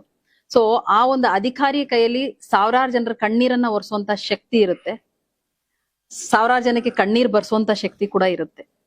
ಸೊ ನಾವು ಕಣ್ಣೀರ್ ಬರ್ಸುವಂತ ಅಧಿಕಾರಿಗಳನ್ನ ಸೃಷ್ಟಿ ಮಾಡಕ್ ನಮಗೆ ಇಷ್ಟ ಇಲ್ಲ, ಕಣ್ಣೀರ್ ಒರೆಸುವಂತ ಅಧಿಕಾರಿಗಳನ್ನ. ಎಸ್, ನನ್ನ ಪ್ರಶ್ನೆ ಏನಾಗಿತ್ತು ಅಂದ್ರೆ, ಏನ್ ಬೇಕಾ ಏನ್ ಪ್ರೊಸೀಜರ್ ಅಂತ ನೀವಾಗಲೇ ಹೇಳಿದ್ರೆ 2nd PUC ಪಾಸ್ ಆಗಿರ್ಬೇಕು ಅಥವಾ ಡಿಗ್ರಿ ಆಗಿದ್ರೆ 2 ಈ ಥರದ್ದಿದೆ. IAS ಡಿಗ್ರಿ ಆಗಿರ್ಬೇಕು, IAS ಸೆಗ್ಮೆಂಟ್ಗೆ ಹೋಗ್ಬೇಕು ಅಂತಂದ್ರೆ. ಇನ್ನು KPSC ಸಂಬಂಧಪಟ್ಟಂಥದ್ದು ಹೋಗ್ಬೇಕು ಅಂದ್ರೆ ಬೇರೆ ಬೇರೆ ಯಾವುದು FTA STA ಅದೇನಾಗಿದೆ. ಸೊ ಹಾಗಾಗಿ ಡಿಗ್ರಿ ನಿಮ್ಮಲ್ಲಿ ಮಸ್ಟ್ ಅನ್ನೋದು ಒಂದಿರುತ್ತೆ. ಸೊ PUC ಆದವರು ಕೂಡ ನಿಮ್ಮ ಅಕಾಡೆಮಿಗೆ ಬರಬೇಕು ಅಂದ್ರೆ ಅದಕ್ಕೆ ತತ್ಸಮಾನ ಯಾವ್ದು ಹುದ್ದೆಗಳಿಗೆ ಪರೀಕ್ಷೆ ಪಡಿಬಹುದು, ಅದಕ್ಕೆ ಹೋಗ್ಬೇಕಾಗತ್ತೆ. ಸೊ ಇದೊಂದಿದೆ. ಸೊ ಫೈನಲಿ ತಾವೇನು ಅಪೀಲ್ ಮಾಡ್ತೀರಿ, ಏನು ಹೇಳ್ತೀರಿ ಸರ್ ಸ್ಟೂಡೆಂಟ್ಸ್ಗೆ ಮತ್ತು ಪೇರೆಂಟ್ಸ್ಗೆ? ನಮ್ಮ ಪೋಷಕರುಗಳಿಗೆ ಒಂದು ಮಾತನ್ನು ನಾವು ಪ್ರತಿಷ್ಠಾನ IAS ಅಕಾಡೆಮಿಯಿಂದ ಹೇಳಬೇಕು ಅನ್ನೋದಿದ್ರೆ, ನಾವು ಉತ್ತಮ ದಕ್ಷ ವ್ಯಕ್ತಿನ ನಾವು ಅವರಿಗೆ ತರಬೇತಿ ಕೊಟ್ಟು ಅವರು ಪರೀಕ್ಷೆಯಲ್ಲಿ ಯಶಸ್ಸನ್ನು ಗಳಿಸಿ ಮುಂದೆ ತಂದೆ ತಾಯಿಗಳಿಗೂ ಹೆಸರನ್ನು ತರುವಂತಹ ಕೆಲಸ ಮಾಡುವಂಥ ವ್ಯಕ್ತಿಯನ್ನು ನಾವು ತಯಾರಿ ಮಾಡ್ತೀವಿ. ಎರಡನೇದು, ವಿದ್ಯಾರ್ಥಿಗಳಿಗೆ ಹೇಳೋದಾದರೆ, ವಿದ್ಯಾರ್ಥಿಗಳು ಅವರು ಪೂರ್ಣವಾಗಿ ನಮ್ಮ ಪ್ರತಿಷ್ಠಾನ IAS ಅಕಾಡೆಮಿಗೆ ಪರೀಕ್ಷೆ ನಂತರ ನೈತಿಕ ಪರೀಕ್ಷೆ ಅವರು ಪಾಸಾದವ್ರಿಗೆ ನಾವು ಒಳ್ಳೆ ತರಬೇತಿಯನ್ನು ಕೊಡ್ತೀವಿ. ಉತ್ತಮ ಫ್ಯಾಕಲ್ಟಿ ಇದೆ ಅವರುಗಳಿಗೆ ತರಬೇತಿ ಕೊಡಲಿಕ್ಕೆ. ಮತ್ತು ಒಂದು ಸಲಹಾ ಸಮಿತಿ ಇದೆ, ಆ ಹಿರಿಯವರು ಸಲಹೆಗಳ ಮುಖಾಂತರ ಮತ್ತು ಪ್ರತಿ ಬಾರಿ ನಾವು ಅದನ್ನು ರಿವ್ಯೂ ಮಾಡ್ತಾ ಹೋಗ್ತೀವಿ. ಅಕಸ್ಮಾತ್ ಅವರು ಏನಾದರೂ ಆ ನೈತಿಕತೆಯಲ್ಲಿ ಇಲ್ಲ ಅಂತಂದರೆ ಅಂಥವ್ರನ್ನ ಡಿಸ್ಕಂಟಿನ್ಯೂ ಮಾಡಿಸ್ಬಿಡ್ತೀವಿ, ಕಳಿಸ್ಬಿಡ್ತೀರಿ, ಬೇಡ ಅವರು ನೈತಿಕತೆ ಇರೋದಿಲ್ಲ ಅಂಥವ್ರು. We will be very strict in that aspect. We don't compromise. First our target is to make a person good with human qualities. ಅಂಥ ವ್ಯಕ್ತಿಗಳನ್ನು ನಾವು ತಯಾರು ಮಾಡಬೇಕು ಅಂತ ಇದ್ದೀವಿ. ಹಾಗಾಗಿ ನಮ್ಮ ಸಮಾಜದ ಪೋಷಕರ ವಿದ್ಯಾರ್ಥಿಗಳ ಸಹಕಾರ ಇದ್ದರೆ, ಅವರ ಪರ್ಸೀವರೆನ್ಸ್ ಇದ್ದರೆ ಖಂಡಿತ ನಾವು ಯಶಸ್ಸನ್ನು ಗಳಿಸ್ಬೋದು, ಒಳ್ಳೆಯ ಸಮಾಜವನ್ನು ಸೃಷ್ಟಿ ಮಾಡ್ಬೋದು. ಎಸ್ ಸರ್, ಪ್ರತಿಷ್ಠಾನ IAS ಅಕಾಡೆಮಿಯ ಗೌರವ ಅಧ್ಯಕ್ಷರು ನೀವಾಗಲೇ ನಿಮ್ಮದೇ ಆದಂಥ ಗೌರವ ಸ್ಥಾನಮಾನ ಎಲ್ಲವನ್ನೂ ಗಳಿಸಿದ್ದೀರಿ. ನಂಬಿಕಸ್ಥ ಮೂರ್ತಿ ವ್ಯಕ್ತಿ, ತಾವೇನು ಅಪೀಲ್ ಮಾಡ್ತೀರಿ ಜನಗಳಿಗೆ ಅಂತ? ನಾನು ಸಮಾಜಕ್ಕೆ, ಪೋಷಕರಿಗೆ ಮತ್ತು ಯುವ ಸಮುದಾಯಕ್ಕೆ ಮರ್ಯಾದೆ ಒಂದು ಸ್ಪಷ್ಟ ಗುರಿ ಇರಲಿ. ಅದಕ್ಕೆ ದಿಟ್ಟ ಹೆಜ್ಜೆಯನ್ನು ಇಡ್ತಕ್ಕಂಥ ದಿಕ್ಕಿನಲ್ಲಿ ಸಾಗಬೇಕಾಗಿದೆ. ಅದಕ್ಕೆ ಪೂರಕವಾದಂಥ ವಾತಾವರಣ ಕೊಡಲಿಕ್ಕೆ ನಾವು ಸಿದ್ಧರಿದ್ದೇವೆ. ಬನ್ನಿ. ಖಂಡಿತವಾಗ್ಲೂ ಗಾಳಿ ಬಿತ್ತಿದ್ರೆ ಬಿರುಗಾಳಿ ಆಗುತ್ತೆ. ಇವತ್ತು ನಿಮ್ಮ ಕನಸನ್ನ ಬಿತ್ತಿದ್ರೆ ಸಾಲದು, ಆ ಬಿತ್ತಿದಂತ ಸ್ಥಳ ಮತ್ತು ಬೇಕಾಗಿರ್ತಕ್ಕಂಥ ವಾತಾವರಣಕ್ಕೆ ನಾವು ತಯಾರಾಗಿದ್ದೇವೆ. ನಿಮ್ಮ ಕನಸನ್ನ ನನ್ಸ್ ಮಾಡ್ತಾ ಸಮಾಜಕ್ಕೆ ನೀವು ಆಸ್ತಿಯಾಗಿ ಹೊರೆ ಆಗ್ಬೇಡಿ ಅಂತ ಹೇಳಿಕ್ ಬಯಸ್ತೇನೆ. ಎಸ್ ವೀಕ್ಷಕರೇ, ಪ್ರತಿಷ್ಠಾನ IAS ಅಕಾಡೆಮಿಯ ಸಂಪೂರ್ಣ ಆಗ್ಲೇ ಹೇಳಿದ್ವಲ್ಲ, ನಮ್ಗೆ ಎಂತೆಂಥವ್ರು ನಾವು ಜಾಯಿನ್ ಮಾಡ್ಕೊಳ್ಳಲ್ಲ. ನೈತಿಕತೆ, ಪ್ರಾಮಾಣಿಕತೆ, ದಕ್ಷ ಇವೆಲ್ಲವನ್ನೂ ಒಳಗೊಂಡಂಥ ವ್ಯಕ್ತಿಗಳನ್ನ ಬೇಕು ಅನ್ನೋ ಕಾರಣಕ್ಕೋಸ್ಕರನೇ ಎಥಿಕಲ್ ಎಂಟ್ರೆನ್ಸ್ ಟೆಸ್ಟ್ ಮಾಡ್ತಿದ್ದೀವಿ ನಾವು. ನಮ್ಮ ಸಂಸ್ಥೆ ಇರೋದು ಸಿಕ್ತವ್ರನ್ನ ಸೇರಿಸ್ಕೊಳಕ್ಕಲ್ಲ, ಯೋಗ್ಯರನ್ನು ಸಮಾಜಕ್ಕೆ ಕೊಡಬೇಕು ಅನ್ನೋ ಕಾರಣಕ್ಕೆ, ಯೋಗ್ಯರನ್ನು ದಕ್ಷ ಪ್ರಾಮಾಣಿಕ ವ್ಯಕ್ತಿಗಳನ್ನ ಸಮಾಜಕ್ಕೆ ಕೊಡಬೇಕು ಅಂತ ಅಧಿಕಾರಿಗಳನ್ನ ಕೊಡಬೇಕು ಅನ್ನೋದೇ ನಮ್ಮ ಮೂಲ ಉದ್ದೇಶ. ನಮ್ಮ ಧ್ಯೇಯ ದುಡ್ಡು ಮಾಡೋದಲ್ಲ, ನಮ್ಮ ಧ್ಯೇಯ ಉತ್ತಮರನ್ನ, ಯೋಗ್ಯರನ್ನ, ಅರ್ಹರನ್ನ ಕೊಡಬೇಕು, ಪ್ರಾಮಾಣಿಕರನ್ನ ಕೊಡಬೇಕು ಅನ್ನೋದಾಗಿದೆ. ಹಾಗಾಗಿ ಆ ದಿಸೆಯಲ್ಲಿ ನಾವು ಹೋಗ್ತಿದ್ವಿ. ನೈತಿಕತೆ ಇರ್ತಕ್ಕಂಥ ಪ್ರಾಮಾಣಿಕ ಸಮಾಜ ಕಟ್ಟಬೇಕಾದ್ರೆ ಇದು ಬೇಕೇ ಬೇಕಾಗತ್ತೆ ಅಂತ. ಸೊ ಹಾಗಾಗಿ ನನಗೂ ಭಾಳ ಖುಷಿ ಕೊಟ್ಟಂಥ ಸಂದರ್ಶನ ಇದು. ನರೇಬಾಬು ಸರ್, ಚಂದ್ರಶೇಖರ್ ಸರ್, ರಶ್ಮಿ ರಾಣಿಯವರು ಎಲ್ಲ ಸ್ಪಷ್ಟವಾಗಿ ಮೂಲ ಉದ್ದೇಶಗಳನ್ನ ಧ್ಯೇಯನ ಹೇಳಿದ್ರು. ಹಾಗಾಗಿ thank you so much sir, ಒಳ್ಳೇದಾಗಲಿ. ನನಗೂ ಭಾಳ ಖುಷಿ ಆಯಿತು. ಆಗಲೇ ನಿಮ್ಮ ಕಂಪೇರ್ ಮಾಡಿ ಹೇಳಿದೆ, ಎಲ್ಲ ಕೆಲವರೆಲ್ಲ ಸ್ಟೂಡೆಂಟ್ಸ್ಗಳೆಲ್ಲ ನಾವೆಲ್ಲ ದೇಶ ಹಂಗೆ ಕಟ್ಟೋಣ ಹಿಂಗೆ ಕಟ್ಟೋಣ ಅವೆಲ್ಲ ಆಗೋಣ ಅಂತಿರ್ತೀರಿ. ರಾಜಕಾರಣ ಮಾಡಬೇಕು ಅಂದರೆ ನಮ್ಮಪ್ಪ 100 ಕೋಟಿ ಬ್ಯಾಲೆನ್ಸ್ ಇಟ್ಟಿಲ್ವಲ್ಲಪ್ಪ ಏನು ಮಾಡೋದು ಅಂತ ಯೋಚನೆ ಮಾಡ್ತಿರ್ತೀರಿ. ನಿಮ್ಗಿನ್ನೂ ವಯಸ್ಸಿದ್ರೆ, ಉದ್ದೇಶ ಕರೆಕ್ಟಾಗಿದ್ದರೆ, ನೈತಿಕತೆ, ಪ್ರಾಮಾಣಿಕತೆ, ದಕ್ಷ ಅಧಿಕಾರಿ ಆಗಬೇಕು ಅಂತ ಅಂದ್ಕೊಂಡಿದ್ರೆ, ನಿಮ್ಮದು ಪದವಿ, ಸ್ನಾತಕೋತ್ತರ ಪದವಿ ಇವೆಲ್ಲ ಮುಗಿಸ್ಕೊಂಡಿದ್ರೆ ಪ್ರತಿಷ್ಠಾನ IAS ಅಕಾಡೆಮಿ ಸೇರ್ಬೋದು. ನಾನು ಆಗಲೇ ಹೇಳಿದೆ, 100 ಕೋಟಿ ಬೇಕಪ್ಪ MLA ಆಗೋಕ್ಕೆ ಅಂತ ಒದಾಡಕ್ಕೆ ಹೋಗ್ಬೇಡಿ. ಬೇಸಿಕಾಗಿ ಏನು ಬೇಕೋ ಈ EET ಪಾಸ್ ಮಾಡಿ ನಿಮಗೆ ಅಲ್ಲಿ ಕಟ್ಟಬೇಕಾಗಿರೋ ಫೀಸ್ ಕಟ್ಟಿದ್ರೆ ಒಬ್ಬ DC ಒಂದು ಜಿಲ್ಲೆಯ ಅಷ್ಟೂ ಶಾಸಕರಿಗೆ ಕಿಂಗು ಇರೋ ಅವರೇ. ಇಲ್ಲಿ MLA ಆಗಕ್ಕೆ 100 ಕೋಟಿನ 5 ವರ್ಷ ಖರ್ಚು ಮಾಡಬೇಕು. ಆದರೆ ನಿಮ್ಮ ಮುಂದಿನ 25-30 ವರ್ಷಗಳ ಕಾಲ IAS ಅಧಿಕಾರಿ ಆಗಿದ್ದರೆ, ಚಿಕ್ಕ ವಯಸ್ಸಿಗೆ IAS ಅಧಿಕಾರಿ ಆದರೆ ಚೀಫ್ ಸೆಕ್ರೆಟರಿ ಆಗ್ಬೋದು. ಹಾಗಾಗಿ ಯಾರವರು ರಾಜಕಾರಣದಲ್ಲಿ ಏನೂ ಮಾಡೋಕ್ಕಾಗಲ್ಲವಪ್ಪ, ನಾಯಕ ಆಗಬೇಕು ಅಂತ ತಲೆ ಕೆಡಿಸ್ಕೋಬೇಡಿ. ಆ ನಾಯಕನ ಕಂಟ್ರೋಲ್ ಮಾಡುವಂಥ ನಾಯಕ ಆಗ್ಬೋದು. ಹಾಗಾಗಿ ಪ್ರತಿಷ್ಠಾನ IAS ಅಕಾಡೆಮಿಯಲ್ಲಿ ಸೇರಲಿಕ್ಕೆ, EET ಪಾಸ್ ಮಾಡಲಿಕ್ಕೆ, ಸಂಪರ್ಕ ಮಾಡಲಿಕ್ಕೆ ನಂಬರ್ ಡಿಸ್ಪ್ಲೇ ಆಗ್ತದೆ, ಕಾಲ್ ಮಾಡಿ. ಯೋಗ್ಯರಿಗೆ ಮಾತ್ರ ಅವಕಾಶ. ಹೇಳಿದ್ರಲ್ಲ, ಅಡ್ಡಾದಿಡ್ಡಿ ಆದರೆ ಮಧ್ಯೆ ಕಳಿಸ್ಬಿಡ್ತೀವಿ ನಾವು ಅಂತ. ಸರ್ ರಿಟೈರ್ಡ್ ಅಡ್ಡಾದಿಡ್ಡಿ ಇರೋರಿಗೆ, ಬೇಕಾಬಿಟ್ಟಿ ಇರೋರಿಗೆ ಅವಕಾಶ ಇಲ್ಲ. ನೈತಿಕ ಮೌಲ್ಯಗಳನ್ನ ಉಳಿಸ್ಕೊಂಡು ಪ್ರಾಮಾಣಿಕರಾಗಿ ದಕ್ಷ ಅಧಿಕಾರಿ ಆಗಬೇಕು ಅಂತಿದ್ರೆ ನೀವು ಅಪ್ಲೈ ಮಾಡ್ಬೋದು. ನಿಮ್ಮ ಮಕ್ಕಳನ್ನ ಯೋಗ್ಯರನ್ನಾಗಿ ಮಾಡಬೇಕು, ಒಂದಾದರೂ ಒಂದು ಉದ್ಯೋಗ ಪಡ್ಕೋಬೇಕು ನನ್ನ ಮಗ, ನನ್ನ ಮಗಳು ಅಂತ ಅನ್ನೋದಿದ್ರೆ ಖಂಡಿತವಾಗಿ ನೀವು ಯಾರು ನೋಡ್ತಿರೋ ಪೇರೆಂಟ್ಸ್ಗಳು, ಪೋಷಕರು ಕರೆ ಮಾಡಿ ಇವ್ರನ್ನ ಸಂಪರ್ಕ ಮಾಡ್ಬೋದು. ಹೇಳ್ಬಲ್ಲ, ಹೇಗೆ ಬೇಕಾದ್ರೂ ಬದುಕೋದು ಬದುಕಲ್ಲ, ಒಳ್ಳೆ ರೀತಿಲಿ ಬದುಕೋದು ಬದುಕು.